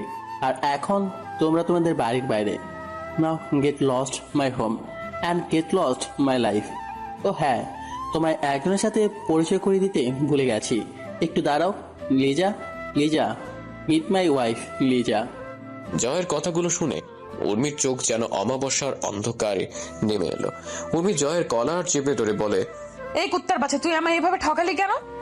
জয় ঠাস ঠাস করে দুটো থাপ্পড় উর্মির গালে বসিয়ে দিয়ে বলে, তোর মতো নষ্টা আর অহংকারী মেয়েকে কাজে ব্যবহার করা যায়, কিছু ভালোবাসা যায় না। আর এই জয়ের রুচি এতটাও খারাপ হয়ে যায়নি যে তোর মতো একটা বাজারি মেয়েকে ভালোবাসবো। তুই ছিলি আমার দাবার চালের এক কোটি। তোকে দিয়েই আমি গেমটা জিতে নিলাম। গেম শেষ, সাথে তুইও। এখন সসম্মানে আমার বাড়ি থেকে বের হয়ে যাও, না হলে ঘাড় ধাক্কা দিয়ে বের করে দিব। রাহুল যখন সবাইকে নিয়ে চলে আসছিল তখন জয় রাহুলকে উদ্দেশ্য করে বলে, কি রে রাহুল, তুই এদের নিয়ে কোথায় যাচ্ছিস? তুই চাইলে থাকতে পারিস আমাদের সাথে। আমরা ওদের মতো এত পশু না যে তোর সাথে খারাপ ব্যবহার করব। হালকা হেসে বললাম, আমি আপনার মতো বেইমানও না যে যেই বিছানায় ঘুমাবো আবার সেই বিছানায় ভেঙেও ফেলবো। জয় সাহেব চাকর হতে পারি, তবে মালিকের সাথে কোনো সময়ই বেইমানি করব না। তবে খুব তাড়াতাড়ি দেখা হবে আপনার সাথে। জায়গা এটা থাকবে, বাড়িও এটা থাকবে। তফাৎ শুধু হবে আমি বাড়ির মালিক আর আপনি রাস্তার কুত্তা হবেন। কথাটি বলে রাহুল সবাইকে নিয়ে চলে আসে ওই বাসা থেকে। রাহুল সবাইকে নিয়ে একটা বাগানের পাশে বসে। তখন রাহুল সবাইকে উদ্দেশ্য করে বলে, ছোট আব্বু, চাচা, এসব হলো কি করে? আমরা কিছুই বলতে পারছি না। আজ সকালে হঠাৎ করে নোটিশ আসে বাসা ছেড়ে দেওয়ার জন্য, আর কালকে আমাদের হাত থেকে সব কন্ট্রাক্ট বের হয়ে যায়। যে কন্ট্রাক্টের জন্য ব্যাংক থেকে টাকা নিয়েছিলাম সেটা জমা দেওয়ার তারিখ কালকে চলে গেছে। আমি তো কখনো বিশ্বাস করতে পারি নাই জয় এমন করবে। ছোট আব্বু আর চাচা, তোমরা পুরোনো কথা ভুলে যাও। আমাদেরও নতুন করে আবার শুরু করতে হবে। কিন্তু নতুন করে শুরু করতে হলে তো অনেক টাকা দরকার। সেসব চিন্তা পরে করা যাবে। আগে দাদিমাকে নিয়ে চলো ফুপাদের বাড়িতে। আর ছোট আব্বু আর চাচা তোমরা সেখানে কয়েকটা দিন থাকতে হবে। আর আমি আবার সিলেটে ফিরে আসব। কেন? কাজ আছে ছোট আম্মু। তারপর রাহুল একটা গাড়ি ঠিক করে সবাইকে নিয়ে আবার ফুফাদের বাড়ির উদ্দেশ্যে রওনা দিল। 3 ঘন্টা পর সবাই ফুফাদের বাসায় পৌঁছে গেল। ফুপু সবাইকে দেখে তো অনেক খুশি। তারপর সবাই মিলে ভেতরে গিয়ে বসলেন আর রাহুল তার রুমে চলে যায়। এদিকে সুমি ও রাহুলের রুমে আসে। সুমি এসে দেখতে পায় রাহুল তার জামা কাপড় সব গুছিয়ে নিচ্ছে। তখন সুমি রাহুলকে বলে, কি ব্যাপার, তুমি কাপড় গুছাচ্ছ কেন? চলে যাব তাই। মানে? যা শুনেছো সেটাই। আমি আর কোনো কথা না বলে ব্যাগ নিয়ে নিচে চলে এলাম। আমায় নিচে নামতে দেখে ছোট আব্বু বললেন, কি রে, কোথায় যাচ্ছিস তুই? কাজে। কিসের কাজ আর কোথায় যাচ্ছিস? চট্টগ্রামে যাচ্ছি। দাদু ভাই, আমাদের ছেড়ে যাবি তুই? দাদিমা, যদি তোমাদের জন্য ভালো কিছু করতে পারি তাহলে হয়তো ফিরে আসব, না হলে আসা হবে না। দাদু ভাই, কি বলছিস তুই? তোর কথার মানে কিছু বুঝতে পারছি না আমি। কথাগুলো বলে চোখের জল মুছে নিলাম। ছোট আম্মু, তোমরা হয়তো জানো আমি কি বলছি। ভালো থেকো সবাই। আর যদি সৃষ্টিকর্তার কৃপায় হয় আর কিছু করতে পারি তাহলে হয়তো আবার দেখা হবে। দিব এক থাপ্পড়।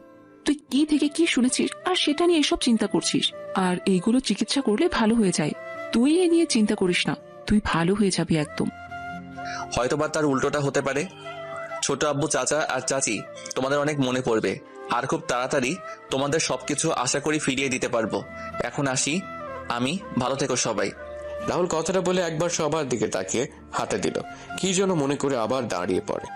রাহুল পেছন ফিরে সুমির সামনে এসে বলে, সুমি, ভালো করে পড়ালেখা করিস। তোকে অনেক বড় একজন ডাক্তার হতে হবে। আর ভালো কাউকে দেখে বিয়ে করে নিস। আর আমায় নিয়ে উল্টাপাল্টা চিন্তা করা বন্ধ কর। তোর সামনে একটা উজ্জ্বল ভবিষ্যৎ দাঁড়িয়ে আছে। ফুপু আর ফুপা তোর থেকে অনেক ভালো কিছু আশা করে। তুই তাদের সে আশাটুকু এভাবে শেষ করে দিস না। রাহুলের কথা শুনে সুমি এবার কান্না করে দিল। রাহুল যখন দুপুরে চলে যায় তখনও সুমি অনেক কান্না করেছিল। সুমি কান্না মিশ্রিত স্বরে বলে, তুমি হঠাৎ করে এই ধরনের কথা বলছো কেন? আর আমি কি বলছি তুই ভালো করে সেটা বুঝতে পারছো। আশা করি তুই আমার ইচ্ছেটা পূরণ করবি।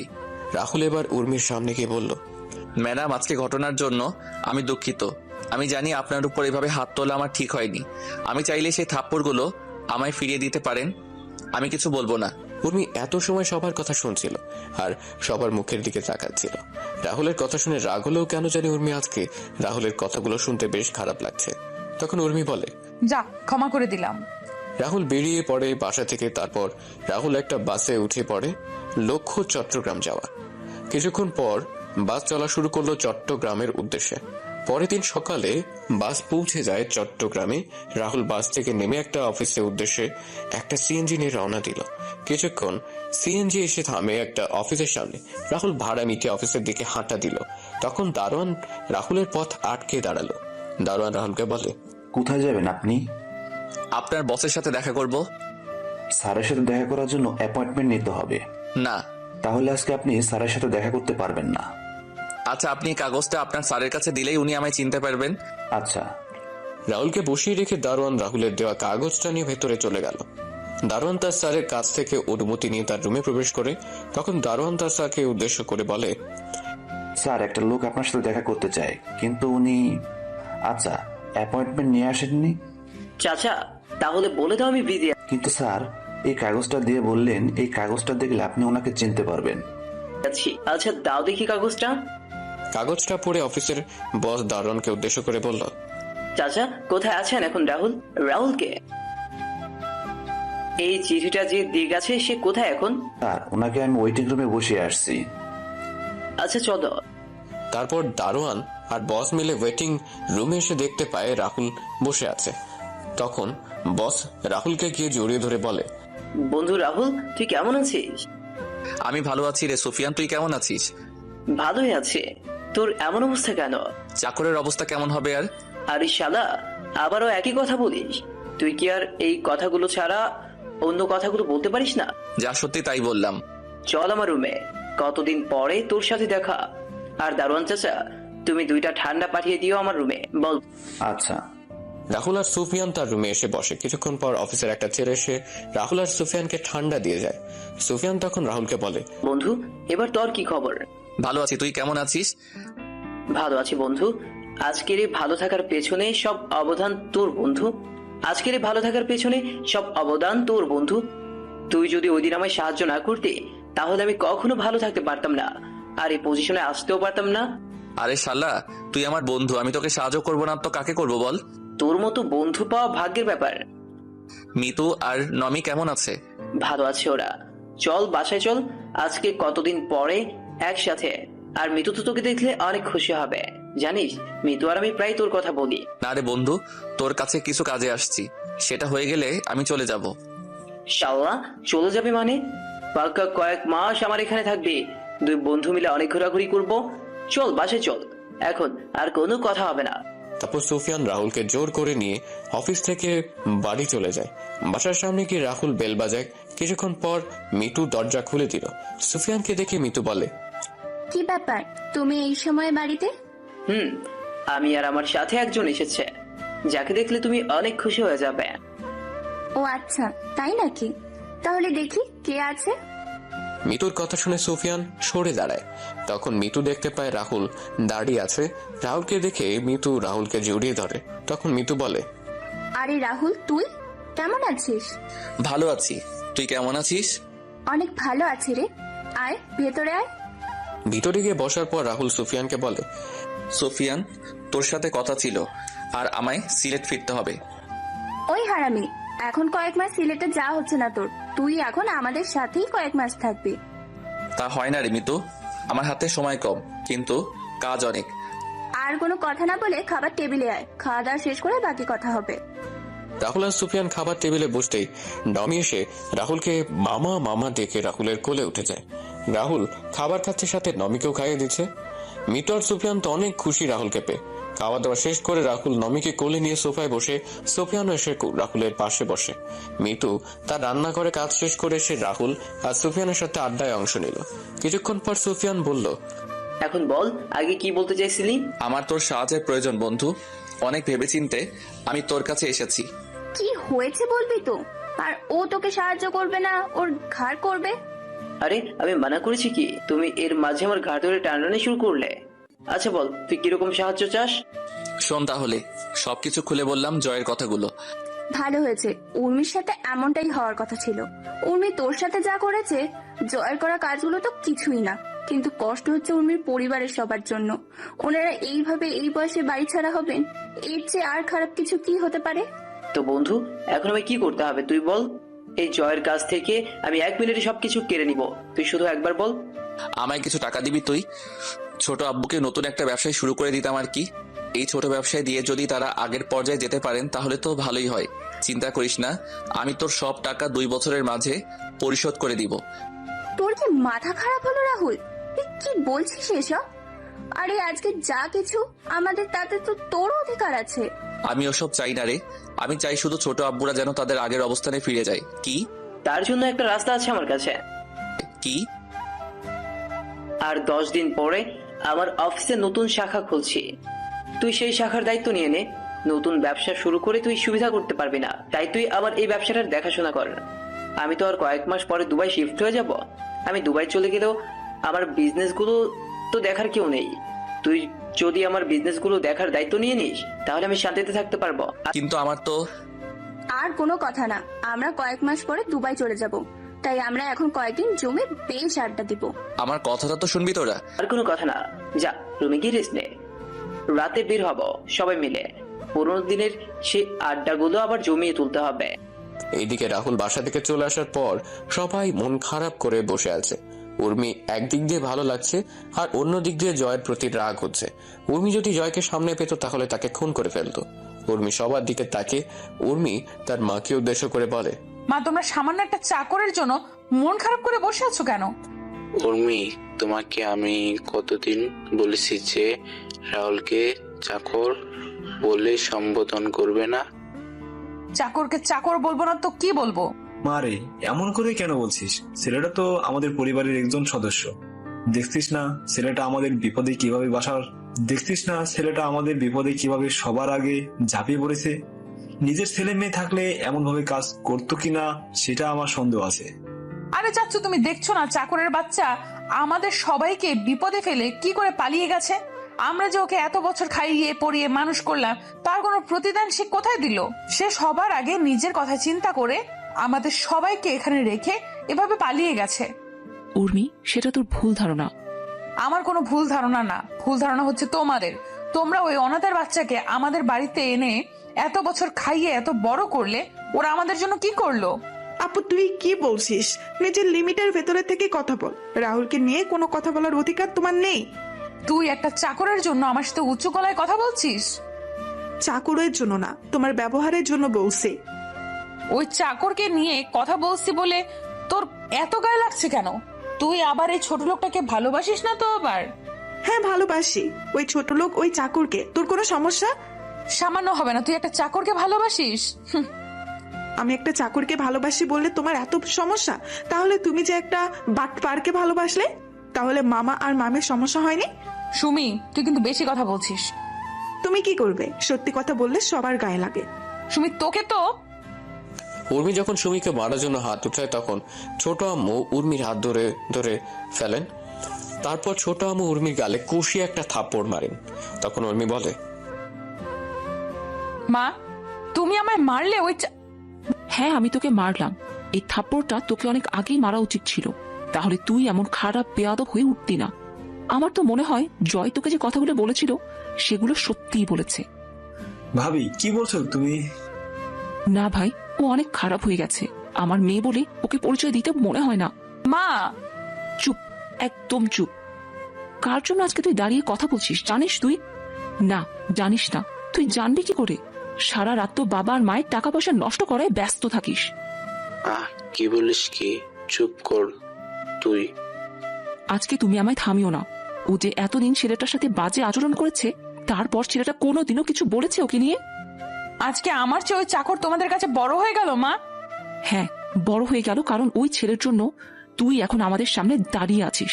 ওই চাকরটা যদি না থাকতো না, তাহলে তুই 6 বছর আগে পৃথিবী থেকে বেঁচে থাকতি না। মানে?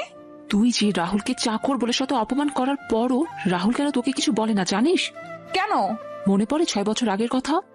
ছোট আম্মু একটা দীর্ঘ শ্বাস ছেড়ে বলা শুরু করেন, 6 বছর আগে? 6 বছর আগে তুই কলেজ থেকে একদিন ফেরার পথে তুই অ্যাক্সিডেন্ট করিস। অ্যাক্সিডেন্টের সময় 2টা কিডনিতে চাপ পড়ে, আর যার জন্য তোর কিডনিটা ড্যামেজ হয়ে যায়। তোর গ্রুপের কিডনি কোথাও খুঁজে পাওয়া যাচ্ছিল না।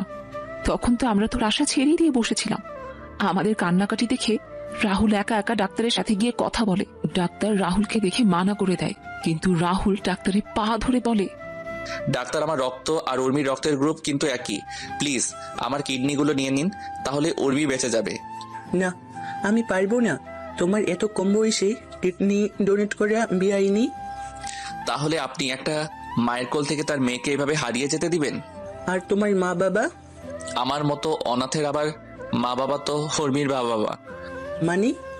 ডাক্তার, আমি অনাথ। উর্মির বাবা আর মা আমাকে তাদের বাসায় থাকার জায়গা দিয়েছেন, আমায় নিজের ছেলের মতো স্নেহ দিয়ে বড় করেছেন। আমায় কখনো বাবা আর মায়ের অভাব বুঝতে দেননি। এখন আপনি বলেন, আমার কি ওদের মেয়ের জীবন বাঁচানো উচিত না? আমার কোনো কিছুর প্রয়োজন হলে সেটা আমি বলার আগেই আমার জন্য নিয়ে আসেন। জানেন ডাক্তার, ছোট আব্বু আর ছোট আম্মুর বিয়ের কয়েক বছর পর উর্মির জন্ম হয়। উর্মির জন্মের পর চৌধুরী বাড়ির সবাই কি যে খুশি হয় সেটা আপনাকে আমি বলে বোঝাতে পারবো না। আমার যখন তাদের বাসায় আসার 2 বছর হয়, তখন আমি জানতে পারি উর্মির মা আর কোনো সন্তান নেননি।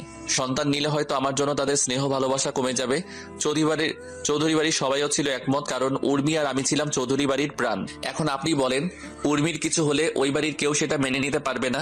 আমি মারা গেলে হয়তো কয়েকদিন সবাই কান্না করবে, কিন্তু উর্মির কিছু হয়ে গেলে ওই বাড়ির সবাই চিরদিন কান্না করবে। ওই বাড়ির কেউই অল্প বয়সে তাদের বাড়ির মেয়ে হারানোর যন্ত্রণা সহ্য করতে পারবে না।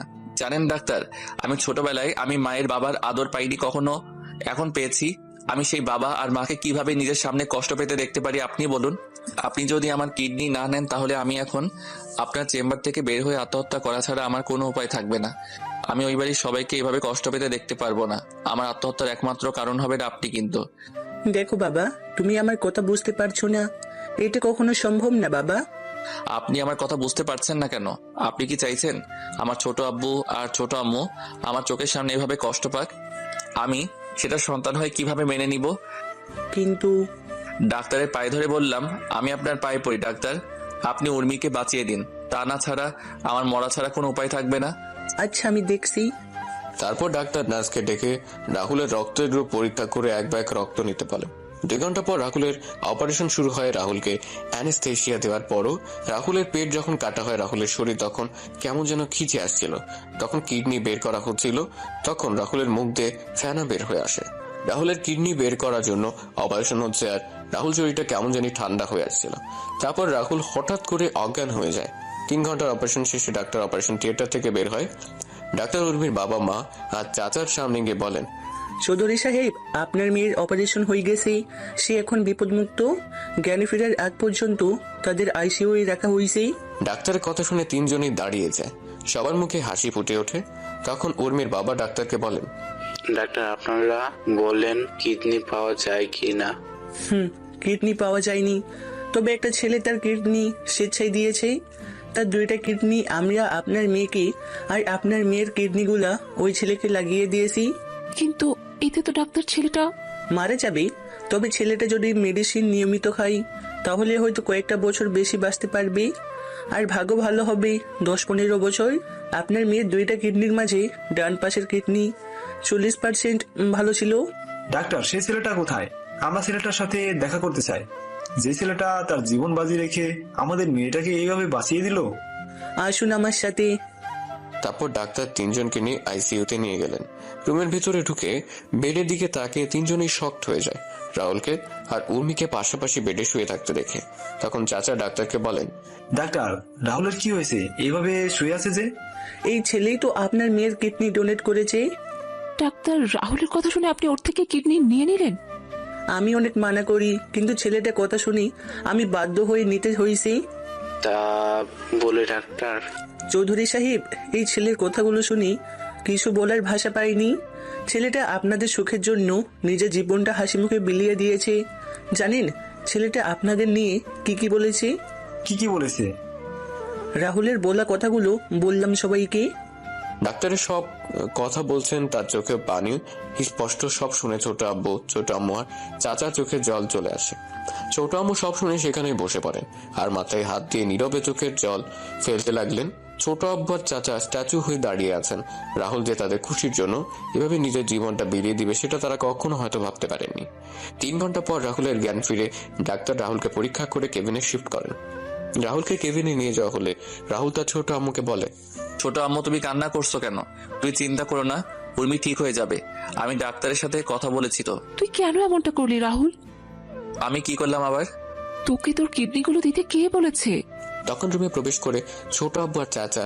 রাহুল ছোট আব্বু আর চাচা দেখে বলে, ছোট আব্বু, চাচা, তোমরা ছোট আম্মুকে বোঝাও তো কিভাবে কান্না করছে দেখো। কি বলেছে? তুই এই কাজ করতে গেলি কেন? রাহুল, কোথায় যাবি? কি করব চাচা, নিজের বাবা আর মাকে তো কখনো দেখিনি, কিন্তু এই বাবা আর মা আমায় এত স্নেহ ভালোবাসা দিয়েছে যা আমি কখনো ভুলতেই পারবো না কখনো। এখন তুমি বলো, এই বাবা আর মাকে নিজের চোখের সামনে কষ্ট পেতে দেখতে পারি কি করে বলো? আমি না হলাম তাদের ছেলে, কিন্তু তাদের মা আর বাবা বলে ডেকেছি তো। ছেলে হয়ে আমি তাদের কখনো কষ্ট পেতে দিব না কখনো। ছোট আম্মু রাহুলের কথা শুনে রাহুলকে জড়িয়ে ধরে চিৎকার দিয়ে কান্না করছে। রাহুল আর ছোট আম্মু শান্ত করার চেষ্টা করছে। এদিকে ছোট আব্বু আর চাচার চোখের জল মোছায় ব্যস্ত। কিছুক্ষণ পর উর্মির জ্ঞান ফেরার খবর নার্স এসে দিয়েছে। তখন রাহুল সবাইকে উর্মির কাছে যাওয়ার জন্য বলে। তখন সবাই উর্মির কাছে যায়। উর্মি জ্ঞান ফেরার পর সবার সাথে কথা বলে। উর্মি আর রাহুল 10 দিন হাসপাতালে ছিল। 10 দিন পরে সকালে রাহুলকে নিয়ে বাসায় যাওয়া হয় আর বিকেলে উর্মিকে বাসায় নিয়ে যাওয়া হয়। উর্মি রাহুলকে হাসপাতালে দেখে কিছুটা অবাক হয়। তখন তার মাকে জিজ্ঞেস করে। তখন তার মা বলেন রাহুল অ্যাক্সিডেন্ট করেছে। উর্মি তার মায়ের কথাটা শুনে কেন জানি মনে হলো তার মা মিথ্যে বলছে। তারপরও উর্মি আর কোনো কথা বলেনি। এভাবে কেটে যায় 2 মাস। রাহুল আর উর্মি এখন পুরোপুরি সুস্থ হয়ে যায়। রাহুলের কিডনি ডোনেট করার কথা দাদিমা আর ফুপা শুনেন ছোট আম্মু আর ছোট আব্বুর থেকে। একদিন রাহুল উর্মি আর তার চাচিকে ছাড়া সবাইকে ডেকে বলে, সবার উদ্দেশ্য আমার একটা কথা বলার আছে। কি কথা? আমি যে উর্মিকে আমার কিডনি ডোনেট করেছি সেটা যেন উর্মি কখনো জানতে না পারে। এত বড় একটা কথা আমরা উর্মির থেকে কেন লুকাবো? আমি বলছি তাই ছোট আম্মু। দাদুভাই কি বলছিস তুই? তুই উর্মির এত বড় একটা উপকার করলি, সেটা উর্মি জানবে না? দাদিমা, উর্মির না জানাই ভালো নয় কি? কিছু কথা না হয় অজানায় থাকুক না। আর তারপরও যদি তোমরা চাও উর্মিকে বলতে, তাহলে আমি সেদিনই এই বাড়ি ছেড়ে চিরদিনের মতো চলে যাব। দাদুভাই। হ্যাঁ দাদিমা, আমি তোমাদের কাছে হাত জোড় করে বলছি, প্লিজ। আচ্ছা, এই কথা কেউ জানবে না, তুই এই বাড়ি ছেড়ে যাস না। রাহুলকে প্রতিদিন নিয়ম করে মেডিসিন খেতে হতো। রাহুল একদিন মিস করলে সেদিন দাদিমা আর ছোট আম্মু রাহুলকে অনেক বকাঝকা করতো, আর রাহুল কানে হাত দিয়ে বসে থাকতো। এভাবে কেটে যায় 6 বছর। বর্তমান সেদিন শপিং মলে রাহুল তোকে বাঁচানোর জন্যই বখাটে ছেলেদের সাথে মারামারি করে। মারামারির এক পর্যায়ে ছেলেগুলো রাহুলের পেটের ডান দিকে ছুরি দিয়ে আঘাত করে। ছুরির সামনের অংশ রাহুলের কিডনিতে গিয়ে সোজা আঘাত করে।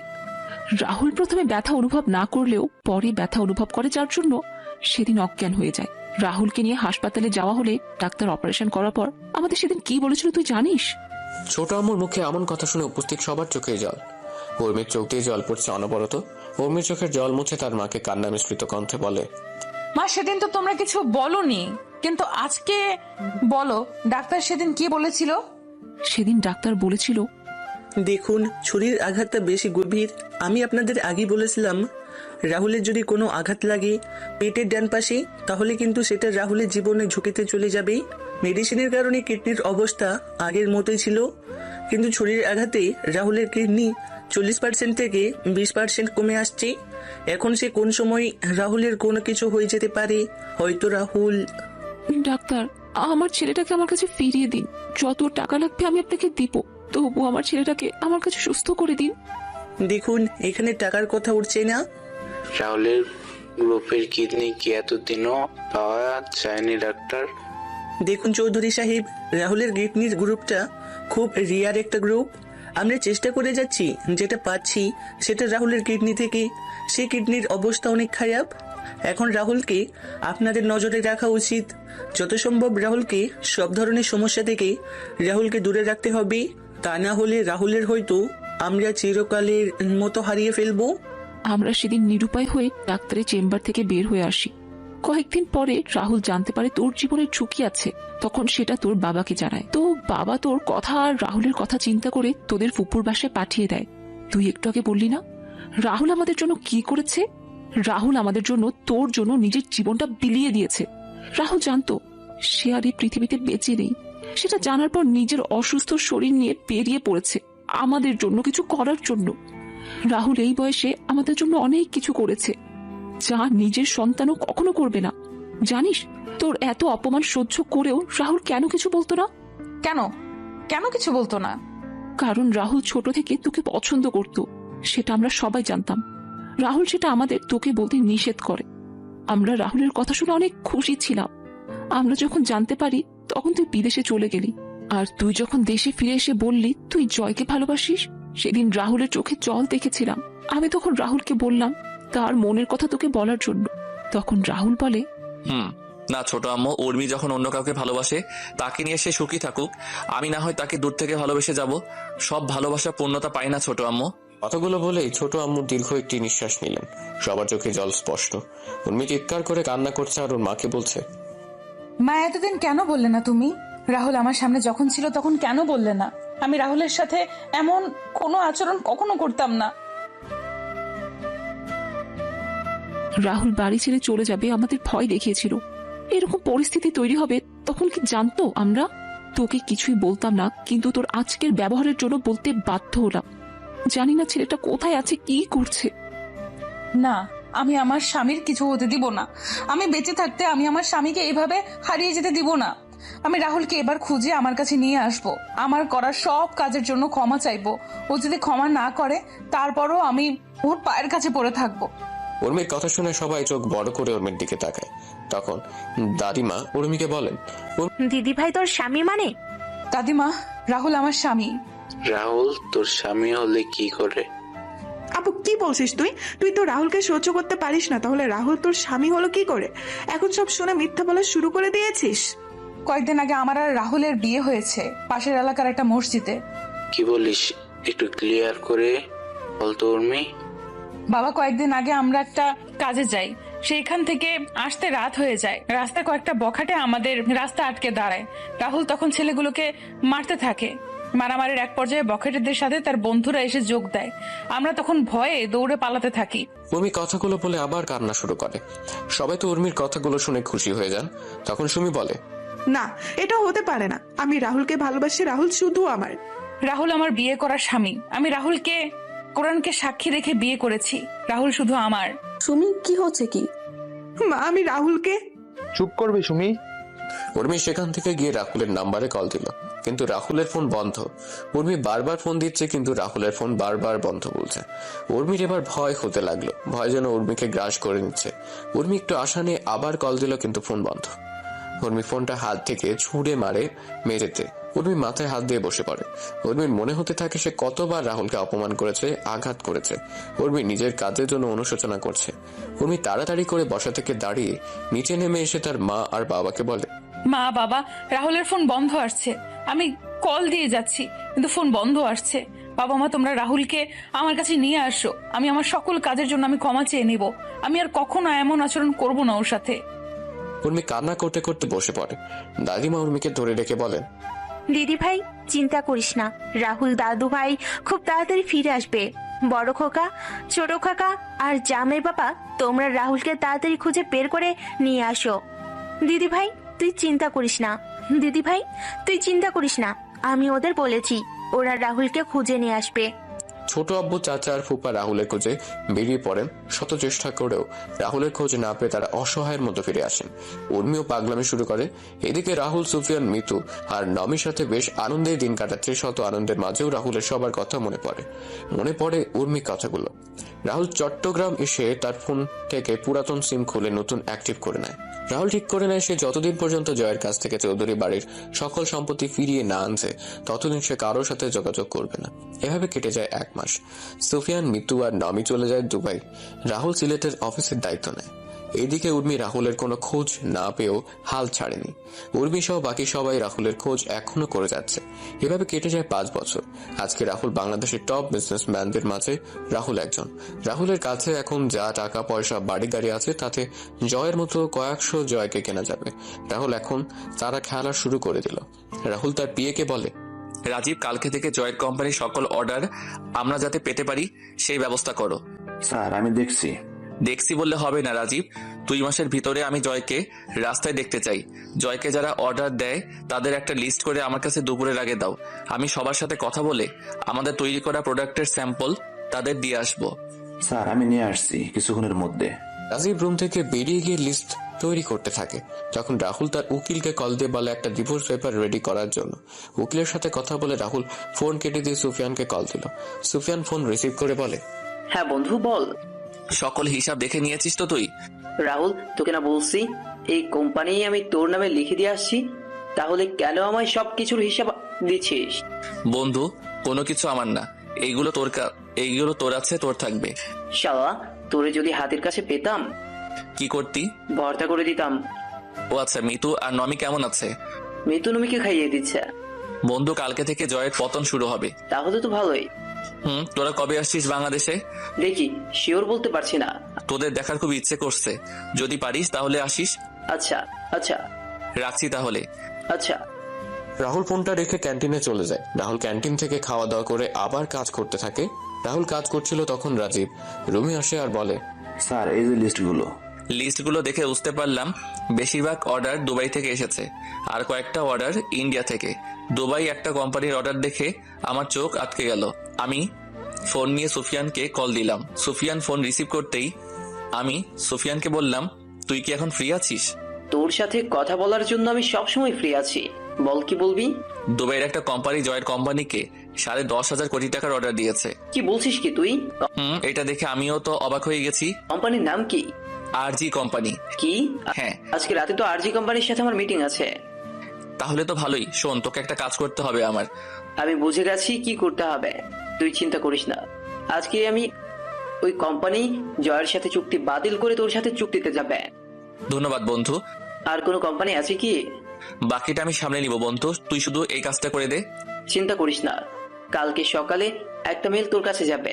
রাহুল ফোন কেটে অফিসের কাজ শেষ করে চলে যায় ডাক্তারের সাথে দেখা করতে। ডাক্তারের চেম্বারে গিয়ে রাহুল বলে, আচ্ছা, ডাক্তার কেমন আছেন? আরে রাহুল জি, ভালো আছি। তুমি কেমন আছো? আছি একরকম। কোনো সমস্যা হয়েছে? কয়েকটা পেইন কিলার দরকার ছিল। কেন, কি হয়েছে? ব্যথা একটু বেড়ে গেছে। আচ্ছা, আমি লিখে দিচ্ছি। আচ্ছা। রাহুল, তোমায় একটা কথা বলার ছিল। হ্যাঁ ডাক্তার, বলুন।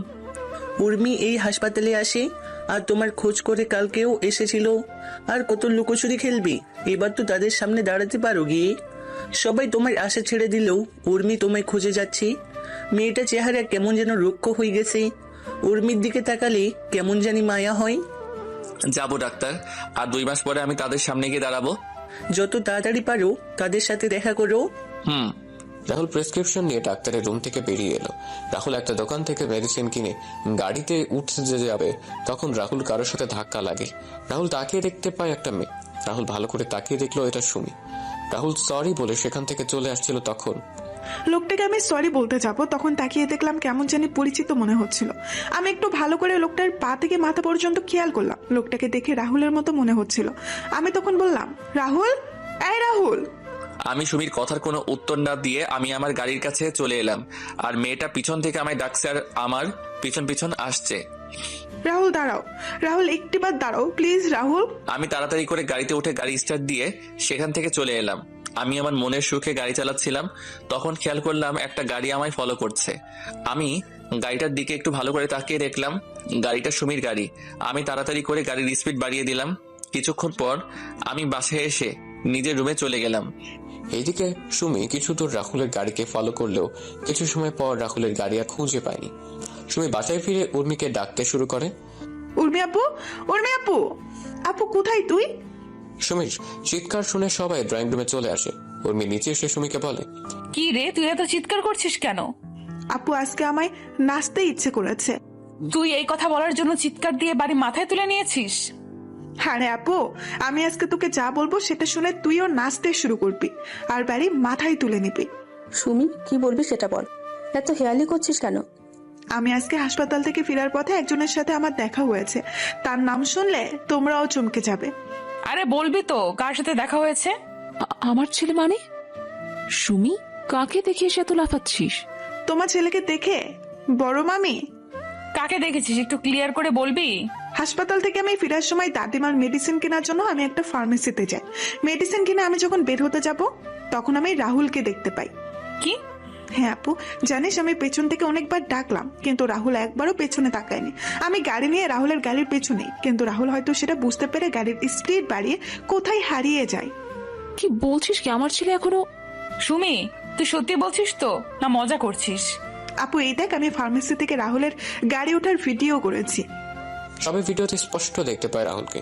ভিডিওতে রাহুলকে দেখতে পেয়ে সবাই অনেক খুশি হয়, কিন্তু হঠাৎ করে সবাইকে এড়িয়ে যাওয়ার কারণটা কেউ বুঝতে পারছে না। উর্মি তো রাহুলকে আবার এই সিলেট শহরে দেখতে পারবে সেটা কখনো চিন্তাও করেনি। এদিকে রাহুল ফ্রেশ হয়ে এসে বুয়ার রান্না করে রেখে যাওয়া খাবার খেয়ে গাড়ি নিয়ে বেরিয়ে পড়ে। জয়কে অর্ডার দেওয়া কোম্পানিগুলোর মালিকদের সাথে এক এক করে দেখা করতে থাকে। অনেকেই রাহুলের তৈরি করা স্যাম্পল দেখে রাজি হয়ে যায়, আর অনেক প্রথমে রাজি না হলে রাহুল অনেক কষ্ট করে রাজি করায়। রাহুল রাতে ক্লান্ত হয়ে বাসায় ফিরে ফ্রেশ হয়ে বিছানায় শোয়া মাত্রই রাহুলের ফোন বেজে ওঠে। রাহুল ফোন হাতে নিয়ে দেখতে পায় সুফিয়ানের ফোন। রাহুল রিসিভ করতেই সুফিয়ান বলে, কি রে, ঘুমিয়ে পড়েছি? না, সবার সাথে কথা বলে রাজি করিয়ে একটু আগে বাসায় আসলাম। তোর ওই দিকের খবর কি? কাজ হয়ে গেছে, কালকে সকালে তোর সাথে কথা বলবে। ধন্যবাদ বন্ধু। তোর ধন্যবাদ তোর কাছে রাখ। তোর বউয়ের হাতের রান্না একদিন খাইয়ে দিস, তাহলেই হয়ে যাবে। বউ? বউ আমার কপালে নাই। ধুর শালা, ঘুমা, কালকে সকালে কথা হবে। আচ্ছা, শুভরাত্রি। রাহুল খাবার খেয়ে ঘুমিয়ে পড়ে। পরের দিন সকালে রাহুল ঘুম থেকে উঠে দেখতে পায় তার জিমেইল অ্যাকাউন্টে একটা মেইল এসেছে। রাহুল মেইলটা পড়ে অনেক খুশি হয়। তারপর রাহুল অফিসে এসে তার পিএ রাজীবকে বলে, রাজীব, অফিসের সকল স্টাফদের 20 মিনিটের ভিতরে আমাদের মিটিং রুমে দেখতে চাই। তাদের সাথে আমার কিছু গুরুত্বপূর্ণ কথা আছে। আচ্ছা স্যার। কিছুক্ষণ রাজীব এসে রাহুলকে নিয়ে যায় মিটিং রুমে। রাহুল সবার সাথে কৌশল বিনিময় করে রাহুল সবাইকে উদ্দেশ্য করে বলে, দুবাইয়ের একটা কোম্পানি সহ আমাদের দেশের কয়েকটা কোম্পানি আমাদের তৈরি প্রোডাক্টগুলো দেখে বেশ পছন্দ করেছে। প্রত্যেক কোম্পানি প্রথম অবস্থায় 3,500 প্রোডাক্ট অর্ডার করছে আর সময় দিয়েছে 1 মাস। আমি জানি 1 মাসে কখনো সম্ভব না, তবুও আমরা সবাই একসাথে কাঁধে কাঁধ মিলিয়ে এই সুযোগটাকে কাজে লাগিয়ে প্রমাণ করে দিব আমরাও পারি। সবার বেতন ডাবল করে দিব, আর যারা ওভারটাইম কাজ করবে তারাও ওভার কাজের জন্য বোনাস পাবেন। যে করে হোক আমাদের জয় গ্রুপ ও কোম্পানিকে পথে নিয়ে আসবো। আমি অফিসে জয়েন করার পর আমার কষ্টের কথাগুলো আপনার সাথে শেয়ার করেছি, কারণ আপনারা সবাই হলেন আমার আরেকটা পরিবার। এখন আপনারা যদি আমায় সহযোগিতা করেন তাহলে ওই জয়কে ওর পাপের শাস্তি দিতে পারবো। এখন বাকিটুকু আপনাদের ইচ্ছা। তখন সবাই মিলে একসাথে বলে ওঠে, স্যার আমরা আমাদের নিজেদের সবটা দিয়ে কাজ করে যাব। স্যার আমরা আপনার সাথে আছি সব সময় এবং থাকবো। ধন্যবাদ আপনাদের, সত্যি আমি আপনাদের কাছে কৃতজ্ঞ। আপনারা তাহলে কাজ শুরু করে দিন। এদিকে জয় জানতে পারে তার সকল অর্ডার ক্যান্সেল হয়ে গেছে এবং অর্ডারগুলো আর চৌধুরী নামে একটা কোম্পানিকে দেওয়া হয়েছে। জয় সব শুনে চিৎকার করে বলে, না না, এটা হতে পারে না। আমি যদি অর্ডারগুলো না পাই তাহলে আমায় রাস্তায় নামতে হবে। ব্যাংক থেকে নেওয়ার ঋণ যদি পরিশোধ করতে না পারি তাহলে আমার সবকিছু শেষ হয়ে যাবে। জয় যখন অফিস থেকে বের হয়ে যাবে তখন তার কোম্পানির শ্রমিকরা এসে জয়কে বলে তাদের বেতন দেওয়ার জন্য। 3 মাসের দেওয়ার জন্য আর ফ্যাক্টরি কয়েকটা মেশিন নষ্ট হয়ে গেছে। কিসের বেতন? তোদের কোনো বেতন এখন দেওয়া যাবে না। চুপচাপ গিয়ে কাজ কর, না হলে সব কটাকে বের করে দেব। মেশিনগুলো নিজেরা ঠিক কর গিয়ে। তখন শ্রমিকরা বলে যদি বেতন না দেওয়া হয় তাহলে তারা আর চৌধুরী কোম্পানি কাজ করবে। শ্রমিকদের কথা শুনে জয়ের লোকেরা রেগে গিয়ে লাঠি হাতে শ্রমিকদের উপর হামলা করে। এইদিকে রাহুল তার অফিস থেকে সবকিছু বসে দেখছে আর হাসছে। এভাবে কেটে যায় 2 মাস। রাহুল সকল কোম্পানির অর্ডারগুলো সঠিক সময়ে পূরণ করতে পেরেছে। রাহুল তার অর্জিত টাকা থেকে তার কোম্পানির স্টাফদের ডাবল বেতন সহ বোনাস প্রদান করে কোম্পানির সবাই অনেক খুশি আজকে। এদিকে ব্যাংক জয়ের সবকিছু বাজেয়াপ্ত করে নিলামে তুলে। জয় চুপচাপ বসে আছে এক কোণে। জয় অনেক চেষ্টা করেছিল আর চৌধুরীর সাথে দেখা করার জন্য, কিন্তু পারেনি, তাই জয় বসে আছে। নিলামে জয় সম্পত্তি অনেক বিজনেসম্যান কেনার জন্য বসে আছে। নিলাম শুরু হলে একজন করে তাদের বাজেট অনুযায়ী দাম বলছে। নিলামের শেষ পর্যায়ে এসে রাহুল বলে ওঠে 80 কোটি টাকা। 80 কোটি টাকা শুনে সবাই পেছনে তাকিয়ে দেখতে পায় রাহুলকে। সবাই অবাক হয়ে তাকিয়ে আছে। তখন নিলাম কর্মী মাইকে ঘোষণা করে জয় সম্পত্তি 80 কোটি টাকায় বিক্রি করে দেন।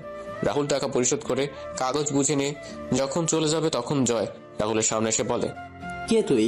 40 কোটি টাকার সম্পত্তি তুই 80 কোটি টাকা দিয়ে কিনে নিলি? তখন রাজীব পাশ থেকে বলে ওঠে, উনি হচ্ছেন বাংলাদেশের টপ বিজনেসম্যান রাহুল চৌধুরী। কি? তার মানে তুই আমায় এভাবে রাস্তায় নামিয়ে নিয়ে এসেছিস? রাস্তার কুত্তাকে তো রাস্তাতেই সুন্দর বানায়। তুই কি বললি? তুই যেভাবে আমার ছোট আব্বুর কাছ থেকে ওনার সম্পত্তি হাতিয়ে নিয়েছিলি, ঠিক তেমনি আমি সেই সম্পত্তিগুলো তোর কাছ থেকে নিয়ে নিলাম। আমি অবশ্য তোর মতো বেইমানি করে নেইনি, আমি লিগালি নিয়েছি সব। ছোট আব্বু মানে? আর কে তুই? তোকে তো চেনা চেনা মনে হচ্ছে। মনে আছে এই বাড়িতে এই জায়গায় দাঁড়িয়ে তোকে আমি কি বলেছিলাম? কি বলেছিলি? জায়গা এটা থাকবে, বাড়িও এটা থাকবে, তফাৎ শুধু হবে আমি বাড়ির মালিক আর আপনি রাস্তার কুত্তা হবেন। রাহুল তুই? যাক, চিনতে পেরেছেন তাহলে। কিন্তু কি করে তুই? চৌধুরী বাড়ির চাকর যখন টপ বিজনেসম্যান, এটা বিশ্বাস হচ্ছে না জানেন তো। ইচ্ছেটা যদি পবিত্র হয় তাহলে সৃষ্টিকর্তা কাউকে কখনো নিরাশ করেন না। আমার ইচ্ছেটা ছিল পবিত্র, তাই তো আমি বাংলাদেশের টপ বিজনেসম্যান। আপনাকে আপনার শ্বশুর বাড়ি নিয়ে যাওয়ার জন্য বাইরে আপনার শালা আর সম্বন্ধীরা অপেক্ষা করছে। আজকে আসি তাহলে। এদিকে সবাই নিউজে দেখছে কোন এক আর চৌধুরী 80 কোটি টাকা দিয়ে দেউলিয়া জয়ের সমস্ত সম্পত্তি কিনে নিয়েছে। এই নিউজ দেখে সবার মনে হাসি ফুটে ওঠে। তখন দাদিমা বলেন, দেখেছো তোমরা সৃষ্টিকর্তা কিভাবে শয়তানকে শাস্তি দিয়েছে? আমি বলেছিলাম না, জয় তার পাপের শাস্তি একদিন ঠিকই পাবে। হ্যাঁ মা, সৃষ্টিকর্তা আপনার কথা শুনেছেন। এখন শুধু আমার ছেলেটাকে আমার কাছে যেন ফিরিয়ে দেন, সেটাই সৃষ্টিকর্তার কাছে যাই। এদিকে রাহুল গাড়িতে এসে রাজীব আর ড্রাইভারকে বিদায় দিয়ে রাহুল নিজে গাড়ি ড্রাইভ করা শুরু করে। রাহুল চিন্তা করছে ওই বাড়ির সবাই যখন জানতে পারবে তারা তাদের হারানো সবকিছু ফিরে পেয়েছে তখন তারা কতটা খুশি হবে। রাহুল কোর্টে এসে ডিভোর্সের কাগজটা নিয়ে ফুফুদের বাসার উদ্দেশ্যে রওনা দিল। হঠাৎ করে রাহুলের পেটের ডান পাশে ব্যথা শুরু হয়, সাথে রাহুলের মুখ দিয়ে রক্ত পড়া শুরু হয়। রাহুল গাড়ি থামিয়ে গাড়ি থেকে নেমে জল দিয়ে মুখ ধুয়ে একটা পেইন কিলার খেয়ে নেয়। রাহুল গাড়িতে এসে আবার গাড়ি চালানো শুরু করে, কিন্তু ব্যথাটা যেন কমছে না। রাহুল ফুফাদের বাসায় এসে পৌঁছতে সন্ধ্যা হয়ে যায়। রাহুল বাসার কাছে এসে বেল বাজায়। কিছুক্ষণ পর রাহুলের ফুফু এসে দরজা খুলে দিলেন। রাহুলকে দেখে তো ফুপু অবাক হয়ে যান। ফুপু রাহুলকে জড়িয়ে ধরে কান্না করে দিলেন। রাহুল ফুপুকে শান্ত করে তখন ফুপু রাহুলকে বলেন, রাহুল কেমন আছিস তুই? এতদিন পরে আমাদের কথা মনে পড়লো তো? মনে পড়তো, কিন্তু কাজের জন্য আসতে পারিনি। তুমি কেমন আছো ফুপু? এতদিন ভালো ছিলাম না, এখন থেকে ভালো থাকবো। আর জয়কে রাস্তায় না নামিয়ে আসতাম কি করে বলো তুমি? মানে? বাকি সবাই কোথায় ফুপু? সবাই বাসায় আছে, তুই দাঁড়া, আমি ডাকছি সবাইকে। ভাইয়া, ভাবি, মা, উর্মি, সুমি কোথায় তোমরা? তাড়াতাড়ি নিচে আসো, দেখে যাও কে আসছে। ফুফুর আওয়াজ শুনে সবাই নিচে আসে। নিচে এসে সবাই রাহুলকে দেখে তো অবাক। ছোট আম্মু রাহুলকে জড়িয়ে ধরে কান্না শুরু করে দিলেন। রাহুল ছোট আম্মুকে জড়িয়ে ধরে আছে। উর্মি রাহুলকে দেখে উর্মির মুখে ফুটে উঠে এক তৃপ্তির হাসি। তখন দাদিমা রাহুলকে ধরে কান্না করে বলেন, দাদু ভাই, এতদিন পরে আমাদের কথা মনে পড়লো তোর? এবার হয়তো মরতে পারবো শান্তিতে। সৃষ্টিকর্তা হয়তো তোকে দেখা পাওয়ার জন্যই আমায় এতদিন বাঁচিয়ে রেখেছিলেন। আমি দাদিমাকে জড়িয়ে ধরে বললাম, কি করব? তোমাদের সাথে জয় যা করেছে সেটার প্রতিশোধ নিতে হবে না? জয় থেকে সবকিছু ফিরিয়ে আনার জন্যই তো আমি এতদিন ধরে আমি আসতে পারিনি। তবে আজকে জয়ের থেকে সবকিছু ফিরিয়ে নিয়ে আসছি। আর রইল তোমার মরার কথা। তোমার এই নাতি থাকতে কার এত সাহস আছে যে তোমায় নিয়ে যাবে? ফিরিয়ে আনার জন্য মানে? আজকে আর চৌধুরী নামে একজন জয়ের সকল সম্পত্তি কিনে নিয়েছে। ছোট আব্বু, আমি জয়ের থেকে সবকিছু কেড়ে নেওয়া সেই আর চৌধুরী। কথাটা বলে রাহুল একবার সবার দিকে তাকিয়ে নিল। এক নজরে রাহুল দেখলো সবাই তার দিকে এক দৃষ্টিতে তাকিয়ে আছে।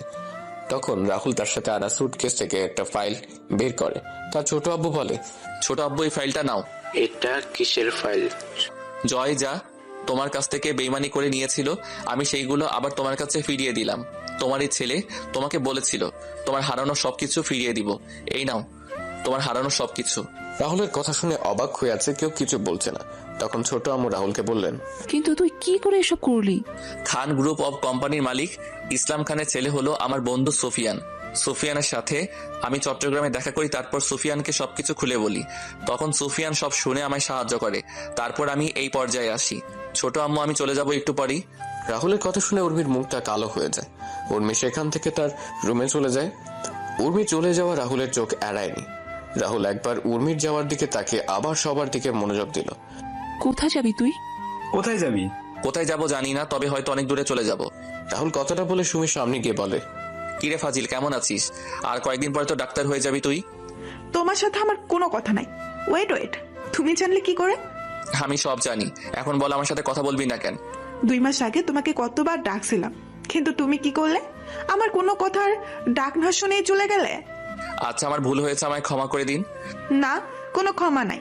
আমি আর কয়েক ডজন চকলেট এনেছিলাম তোর জন্য, কিন্তু তুই তো কথা বলবি না আর আমায় ক্ষমা করবি না। তাহলে কি আর করার, সেগুলো আবার নিয়ে যাব। আচ্ছা, নিয়ে যাও, আমি কি মানা করছি? আচ্ছা। রাহুল সুটকেসটা নিয়ে সিঁড়ি বেয়ে উপরে উঠছিল। তখন সুমি বলে, দাঁড়াও। কেন? আমার চকলেটগুলো দিয়ে তারপর তোমার বউয়ের কাছে যাও। বউ মানে? দাদু ভাই, আমরা তোর আর উর্মির বিয়ের ব্যাপারে জেনে গেছি। ও ভালো। কি হলো? চকলেট কই? এই নে চাবি, গাড়িতে গিয়ে দেখ রাখা আছে। এবার তোমার সাথে গিয়ে করতে পারো। কি করবো রে ফাজিল? দেখা। আর চকলেট আনার জন্য ধন্যবাদ বলেই চাবিটা নিয়ে আমি চকলেট আনতে চলে গেলাম। রাহুল সিঁড়ি বেয়ে উপরে যাচ্ছে আর বাকি সবাই হাসছে। রাহুল একবার সবার দিকে তাকিয়ে উপরে চলে যায়। রাহুল উর্মির দরজার সামনে গিয়ে কড়া নাড়ে। তখন উর্মি বলে, কে? ম্যাডাম, আমি রাহুল। কি চাই? আমার কিছু চাই না ম্যাডাম, অনেক কিছু পেয়েছি আপনার আর এই পরিবার থেকে। আপনাকে কিছু দিতে চাই ম্যাডাম। আয়, ভেতরে আয়। ম্যাডামের কণ্ঠ শুনে বুঝতে পারলাম ম্যাডাম কান্না করছিল। আমি রুমে ঢুকে ম্যাডামের দিকে তাকালাম, দেখলাম ম্যাডামের চোখ লাল হয়ে আছে আর চোখগুলো ফুলে আছে। ম্যাডামকে বললাম, ম্যাডাম কি হয়েছে? কই, কিছু হয়নি তো। উর্মি রাহুলের দিকে একবার তাকিয়ে অন্যদিকে মুখ ফিরিয়ে কথাটা বলল, তাহলে আপনি কান্না করছিলেন কেন? আমি কোথায় কান্না করছিলাম? আপনার চোখ মুখ দেখে বোঝা যাচ্ছে। আর বিশ্বাস না হলে পাঠক আর পাঠিকাতে জিজ্ঞেস করেন। কি জন্য আসছিস বল? তুই না বললি চলে যাবি? আপনার শেষ ইচ্ছেটা পূরণ করতে এলাম। কি? রাহুল হঠাৎ করে পেটে ধরে বসে পড়ে। রাহুলের হাত থেকে সুটকেসটা পড়ে যায়। সুটকেস পড়ার শব্দে উর্মি ঘুরে তাকায়। আমি তাকিয়ে দেখলাম রাহুল মেঝেতে পেটে হাত দিয়ে বসে আছে। আমি রাহুলের কাছে গিয়ে বললাম, রাহুল কি হয়েছে? আমি ঠিক আছি, আমায় একটু সুটকেসটা এগিয়ে দিবেন? তুই আগে বিছানায় বসে একটু রেস্ট নে, তারপর কথা বলা যাবে। না ম্যাডাম, আমার হাতে সময় নেই, আপনি সুটকেসটা দেন। সুটকেস মেঝেতে থেকে তুলে এনে রাহুলের হাতে দিলাম। সুটকেস থেকে ডিভোর্স পেপারটা বের করে আমি সাইড করে দিয়ে ম্যাডামের দিকে কাগজটা দিয়ে বললাম, ম্যাডাম এই কাগজটার জন্য আপনি হয়তো 5 বছর 2 মাস অপেক্ষা করেছেন। এত বছর অপেক্ষা করানোর জন্য আমি সত্যি দুঃখিত ম্যাডাম। ডিভোর্স পেপারে রাহুল সাইন করতে দেখে উর্মির চোখের কোণে জল চিকচিক করছে। যে কোনো সময় হয়তো জল গড়িয়ে পড়বে। উর্মি রাহুলের দিকে অশ্রুসিক্ত চোখে তাকিয়ে কান্না করে বলে, রাহুল, আমায় ক্ষমা করা কি যায় না? কি জন্য ক্ষমা করব? তাহলে আমায় ডিভোর্স দিচ্ছ কেন? আপনি এই একটা জিনিসই তো আমার কাছে চেয়েছেন। আমি আপনাকে না করি কিভাবে? সবসময় তো আমায় বাদ দিন ওইসব কথা। রাহুল, আমায় আপন করে নেওয়া যায় না? আগে সবকিছু কি ভোলা যায় না? ম্যাডাম আসি আমি। আমাদের ডিভোর্স হয়ে গেছে ম্যাডাম, আর এখন তো সব শেষ হয়ে গেছে। রাহুল প্লিজ আমায় মাফ করে দাও। আমি জানি আমি তোমার সাথে যা করেছি সেটা ক্ষমার অযোগ্য। আমি সেদিন সত্যিটা জানতে পেরেছি। সেদিন নিজের করা কাজের জন্য আর নিজের উপর ঘৃণা হয় আমার ডিভোর্স লাগবে না রাহুল। আমার শুধু তোমাকে প্রয়োজন, আর কখনো আমি তোমাকে অবহেলা করব না। আমায় একটা সুযোগ দাও তুমি। ম্যাডাম সেটা আর সম্ভব না। আর ভালো থাকবেন, ভালো কাউকে দেখে বিয়ে করে নেবেন। পারলে এই চাকরটাকে মাফ করে দিয়েন। রাহুল, রাহুল আমার কথাটা। রাহুল যখন উর্মির ঘর থেকে বের হতে যাবে তখনই উর্মি রাহুলকে পেছন থেকে জড়িয়ে ধরে। উর্মি রাহুলকে ঘুরিয়ে শক্ত করে জড়িয়ে ধরে বলে, তোমায় কোথাও যেতে দেব না, এভাবে জড়িয়ে ধরে রাখবো আমি। রাহুল, আমি তোমাকে ভালোবাসি, প্লিজ আমায় আর শাস্তি দিও না। এই কয়েক বছর আমি নিজের কাজের জন্য নিজেই অনুশোচনায় ভুগেছি। শেষবারের মতো আমায় একটিবার আপন করে নাও। আমি আর কখনো তোমায় কষ্ট দিব না। কি হলো, কথা বলছো না কেন রাহুল? আমি জানি আমি অনেক খারাপ কাজ করেছি ছোটবেলা থেকে, কিন্তু সবকিছুর জন্য আমি ক্ষমা চাইছি রাহুল। রাহুল, আমি আমার ভালোবাসা দিয়ে আগের সব স্মৃতিগুলো মুছে দিব। তুমি যেমনটা চাইবে আমি তেমন করে চলবো। তবু তুমি আমায় আর ছেড়ে যেও না। তুমি যদি এবার আমায় ছেড়ে যাও তাহলে আমি সত্যি সত্যি মারা যাব। রাহুল, আমায় ক্ষমা করে একটি বার আপন করে নাও, প্লিজ প্লিজ। কি হলো, কথা বলছো না কেন তুমি? উর্মি হঠাৎ তার পিঠে অনুভব করে পান জাতীয় তরল কিছু পড়ছে। উর্মি রাহুলকে ছেড়ে দিতেই রাহুল মাটিতে পড়ে যায়। উর্মি দেখতে পায় রাহুল মুখ থেকে রক্ত পড়ছে। উর্মি চিৎকার করে রাহুলকে জড়িয়ে ধরে। উর্মি তাড়াতাড়ি করে জল নিয়ে এসে রাহুলের চোখে মুখে দিতে থাকে। উর্মি কান্না করছে আর বলছে, এই রাহুল, একটিবার চোখ খোলো না। তোমার কিছু হতে পারে না। এই রাহুল, একটিবার চোখ খুলো না, প্লিজ চোখটা খুলো রাহুল। তুমি আমার সাথে এমনটা করতে পারো না রাহুল। এই রাহুল। উর্মি রাহুলের চোখে মুখে জল ছিটিয়ে দিচ্ছে আর রাহুলকে ডাকছে। হঠাৎ করে রাহুল চোখে খুলে তাকায়। রাহুলকে চোখ খুলতে দেখে উর্মি রাহুলকে জড়িয়ে ধরে রাহুলের সমস্ত মুখে কিস করতে থাকে। তখন রাতুল কাঁপা কাঁপা কণ্ঠে বলে, ম্যাডাম আপনাকে ছোট থেকে একটা কথা বলবো বলে বলা হয়ে ওঠেনি, কিন্তু এখন না বলতে পারলে হয়তো আর বলা হয়ে উঠবে না। রাহুল, তোমার কিচ্ছু হবে না। তুমি ঠিক হয়ে যাবে খুব তাড়াতাড়ি। তুমি সুস্থ হয়ে গেলে আমি সব কথা শুনবো। তোমার একটা হসপিটালে নিয়ে যেতে হবে। দাঁড়াও, মা, বাবা, চাচ্চু, সুমি সবে মাত্র চকলেট নিয়ে তার রুমে আসছে। তখন উর্মির চিৎকার শুনতে পায়। তাড়াতাড়ি করে উর্মির রুমের দিকে পা বাড়ায়। এদিকে রাহুল উর্মিকে বলছে, ম্যাডাম আমার হাতে হয়তো আর বেশি সময় নেই। আমি না আপনাকে সেই ছোট থেকে পছন্দ করতাম, আর কবে আপনাকে ভালোবেসে ফেলেছি সেটা নিজেই বুঝতে পারিনি। আপনার সাথে যখন কথা বলতে যেতাম তখন আপনি আমার সাথে অনেক রেগে কথা বলতেন, দুর্ব্যবহার করতেন। আচ্ছা, আপনি কি একবারও বুঝতে পারেননি আপনার শত অপমান আঘাত করার পর আমি কেন আপনার সামনে যেতাম? আপনি যখন আমায় অপমান করতেন, আঘাত করতেন, তখন আমি কিছু বলতাম না, কারণ আমি আপনাকে ভালোবাসি। আপনার এমন আচরণে আমি অনেক কষ্ট পেতাম, কিন্তু সেগুলো প্রকাশ করতাম না। আচ্ছা ম্যাডাম, আমি চাকর বলি কি আপনার ভালোবাসা পাওয়ার অযোগ্য? সত্যি কি আপনি বুঝতে পারেননি আমার ভালোবাসা? রাহুল কথাগুলো বলছিল আর চোখ দিয়ে জল পড়ছিল। রাহুলের চোখগুলো ঝাপসা হয়ে আসছে। উর্মি রাহুলকে জড়িয়ে ধরে কান্না করে বলে, ভালোবাসি তো আমি তোমায়, অনেক ভালোবাসি Rahul. I love you Rahul, love you very much. চোখগুলো বন্ধ হয়ে আসছে। আমি ম্যাডামের দিকে তাকিয়ে আছি, তখন ম্যাডাম আবার বলেন, এই রাহুল, কথা বলো না। ভালোবাসি তো আমি তোকে, তুই শুনতে পারছিস না? আমায় ক্ষমা করে দিয়ে আপন করে নিবি না, বল? আরে ম্যাডাম আপনি কি করছেন? আমার জন্য আপনাকে কান্না করার শোভা পায় না। দেখুন না ম্যাডাম, এই পৃথিবীতে এসেছিলাম অনাথ হয়ে, এখন যাচ্ছি অনাথ হয়ে, আর ক্ষমা তো আপনার কাছে চাওয়া উচিত আমার। আচ্ছা আমি আসি এবার ম্যাডাম। তখন সুমি রুমে এসে দেখতে পায় উর্মি মাটিতে বসে রাহুলকে জড়িয়ে ধরে কান্না করছে। তখন সুমি বলে, আপু, রাহুলের কি হয়েছে? এই অবস্থা কেন? জানি না, হঠাৎ করে পেটে হাত দিয়ে বসে পড়ে আর মুখ দিয়ে রক্ত বের হচ্ছে। তুই তো ডাক্তার, একটু দেখ না বোন। আপু, রাহুলকে তাড়াতাড়ি করে হাসপাতালে নিয়ে যেতে হবে। আমার কিছু হয়নি, আমি ঠিক আছি। আমায় নিয়ে শুধু শুধু টেনশন করো না, আমায় একটু সাহায্য করো যাতে আমি দাঁড়াতে পারি। এই বলে রাহুল অনেক কষ্টে উঠে দাঁড়ায়। রাহুল যখন উর্মির রুম থেকে বের হতে যাবে তখন রাহুল আবার পেটে হাত দিয়ে বসে পড়ে। উর্মি দেখতে পেল রাহুল আবার বসে পড়ে আর রাহুলের মুখ দিয়ে রক্ত পড়ছে। এবার উর্মি আর সুমি চিৎকার করে বলে, ও মা, রাহুলকে জড়িয়ে ধরলাম। রাহুল, কি হয়েছে তোমার? খুব কষ্ট হচ্ছে কি তোমার? কথা বলো না রাহুল। মা, বাবা, মামা, মামি, তাড়াতাড়ি উপরে আসো। উর্মি আর নিজেকে সামলাতে পারল না। উর্মি এবার জোরে তার বাবা মাকে ডাকতে লাগলো, মা, বাবা, মা, বাবা। উর্মি আর সুমির চিৎকার শুনে নিচে থেকে সবাই উর্মির রুমে চলে আসে। সবাই দেখতে পায় উর্মি রাহুলকে জড়িয়ে ধরে কান্না করছে আর রাহুলকে ডাকছে, কিন্তু রাহুল নিশ্চুপ। তারপর সবাই মিলে রাহুলকে নিয়ে হাসপাতালে চলে গেল। রাহুলকে তাড়াতাড়ি করে অপারেশন থিয়েটারে নেওয়া হয়। এদিকে অপারেশন থিয়েটারে বাইরে সবাই বসে কান্না করছে। ভেতরে রাহুলের অপারেশন চলছে। হঠাৎ ডাক্তার খেয়াল করেন রাহুল নিঃশ্বাস চলছে না। রাহুলের বুকে চাপ দিয়ে চেষ্টা করা হলো, কিন্তু ডাক্তাররা ব্যর্থ হলেন। ডাক্তার রাহুলের মুখ থেকে অক্সিজেনের মাস্ক খুলে নিলেন। বন্ধ হয়ে গেল রাহুল শ্বাস প্রশ্বাস চিরকালের জন্য। রাহুল চলে গেল এই পৃথিবীর মায়াজাল বেঁধে করে পরপার যাত্রায়। অপারেশন থিয়েটারে সবাই এক দৃষ্টিতে তাকিয়ে আছে রাহুলের প্রাণহীন দেহটার দিকে। তখন ডাক্তার নার্সকে বলেন, ডেড বডিটাকে বাহিতে নিয়ে যাও। আপনারা ঠিকই শুনেছেন, মানুষের প্রাণহীন দেহটাকে ডাক্তারদের ভাষায় ডেড বডি বা লাশ বলে। ডাক্তারের কথায় নার্স ডেড বডিটার উপর সাদা চাদর জুড়ে স্ট্রেচারে করে ঠেলতে ঠেলতে অপারেশন থিয়েটার থেকে বের করে উর্মিদের সামনে রেখে চলে যায়। সাদা চাদরে জড়ানো ডেড বডিটা দেখে সবার যেন প্রাণটা বেড়ে যাবার উপক্রম হলো। উর্মি কাঁপা কাঁপা হাতে সাদা চাদর সরিয়ে দেখতে পায় রাহুল খুব সুন্দর করে ঘুমিয়ে আছে। রাহুলকে ঘুমন্ত অবস্থায় দেখতে কি সুন্দর লাগছে। উর্মি রাহুলকে জড়িয়ে ধরে কান্না করছে। মনে হচ্ছে সে রাহুলকে তার ভেতরে লুকিয়ে রাখবে, তার থেকে তার রাহুলকে কেউ কেড়ে নিতে পারবে না। ছোট আম্মু, দাদিমা, সুমি, ফুপু আর উর্মির কান্নার আওয়াজ হাসপাতাল জুড়ে বিরাজ করছে এক বিষণ্ণতার সুর। ছোট আব্বু, চাচা, ফুপা নীরবে চোখের জল ফেলছেন। পরদিন সকালে রাহুলের ডেড বডি নিয়ে যাওয়া হয় সেই চৌধুরী বাড়িতে, যেখানে 5 বছর আগেও রাহুল ছিল জীবন্ত, আর আজকে রাহুল এই বাড়িতে লাশ হয়ে ফিরেছে। রাহুল এই চৌধুরী বাড়িটা রক্ষা করার জন্য নিজের জীবনটা এভাবে বিলিয়ে দিল। দুপুরে রাহুলকে জানাজা পড়ানোর আগে শেষবারের মতো সবাই এসে রাহুলকে দেখে যায়। ছোট আম্মু তো পাথরের শক্ত হয়ে গেছে। সে তার ছেলের লাশের খাটিয়ার কাছে বসে আছে, কোনো কথা বলছে না। উর্মি এসে রাহুলের পাশে বসে রাহুলকে জড়িয়ে ধরে বলে, এত অভিমান করলে আমার উপর তুমি? একটিবার ক্ষমা করে দিয়ে আমায় তো আপন করে নিতে পারতে।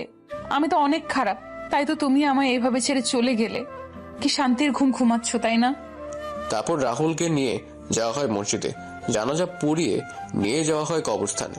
রাহুল চলে যায় নিষ্ঠুরতম পৃথিবী ছেড়ে অন্ধকার জগতের যেই কবরে যেতে হবে একা নিজেকে। রাহুলকে হারিয়ে উর্মিও পাগল হয়ে যায়। চৌধুরী বাড়িটা পরিণত মৃত বাড়িতে। উর্মি নিজেকে সারাক্ষণ একটা রুমের মধ্যে আটকে রাখে আর রাহুলের ছবির সাথে কথা বলে হাসে, আবার কান্নাও করে। সব গল্পের সমাপ্তি আনন্দের হয় না, কিছু গল্পের সমাপ্তি হয় বেদনাদায়ক, বিষণ্ণতাময়, যেমনটাই গল্পে হয়েছে। পরিশেষে একটি কথা, চাকর হোক বা কাজের লোক, তাদের প্রাপ্য সম্মানটুকু আমাদের দেওয়া প্রয়োজন। এই পৃথিবীতে কোনো কাজই কিন্তু ছোট নয়। মানুষ বেঁচে থাকে তার কর্মে, হয়তো রাহুলও বেঁচে থাকবে সবার মাঝে।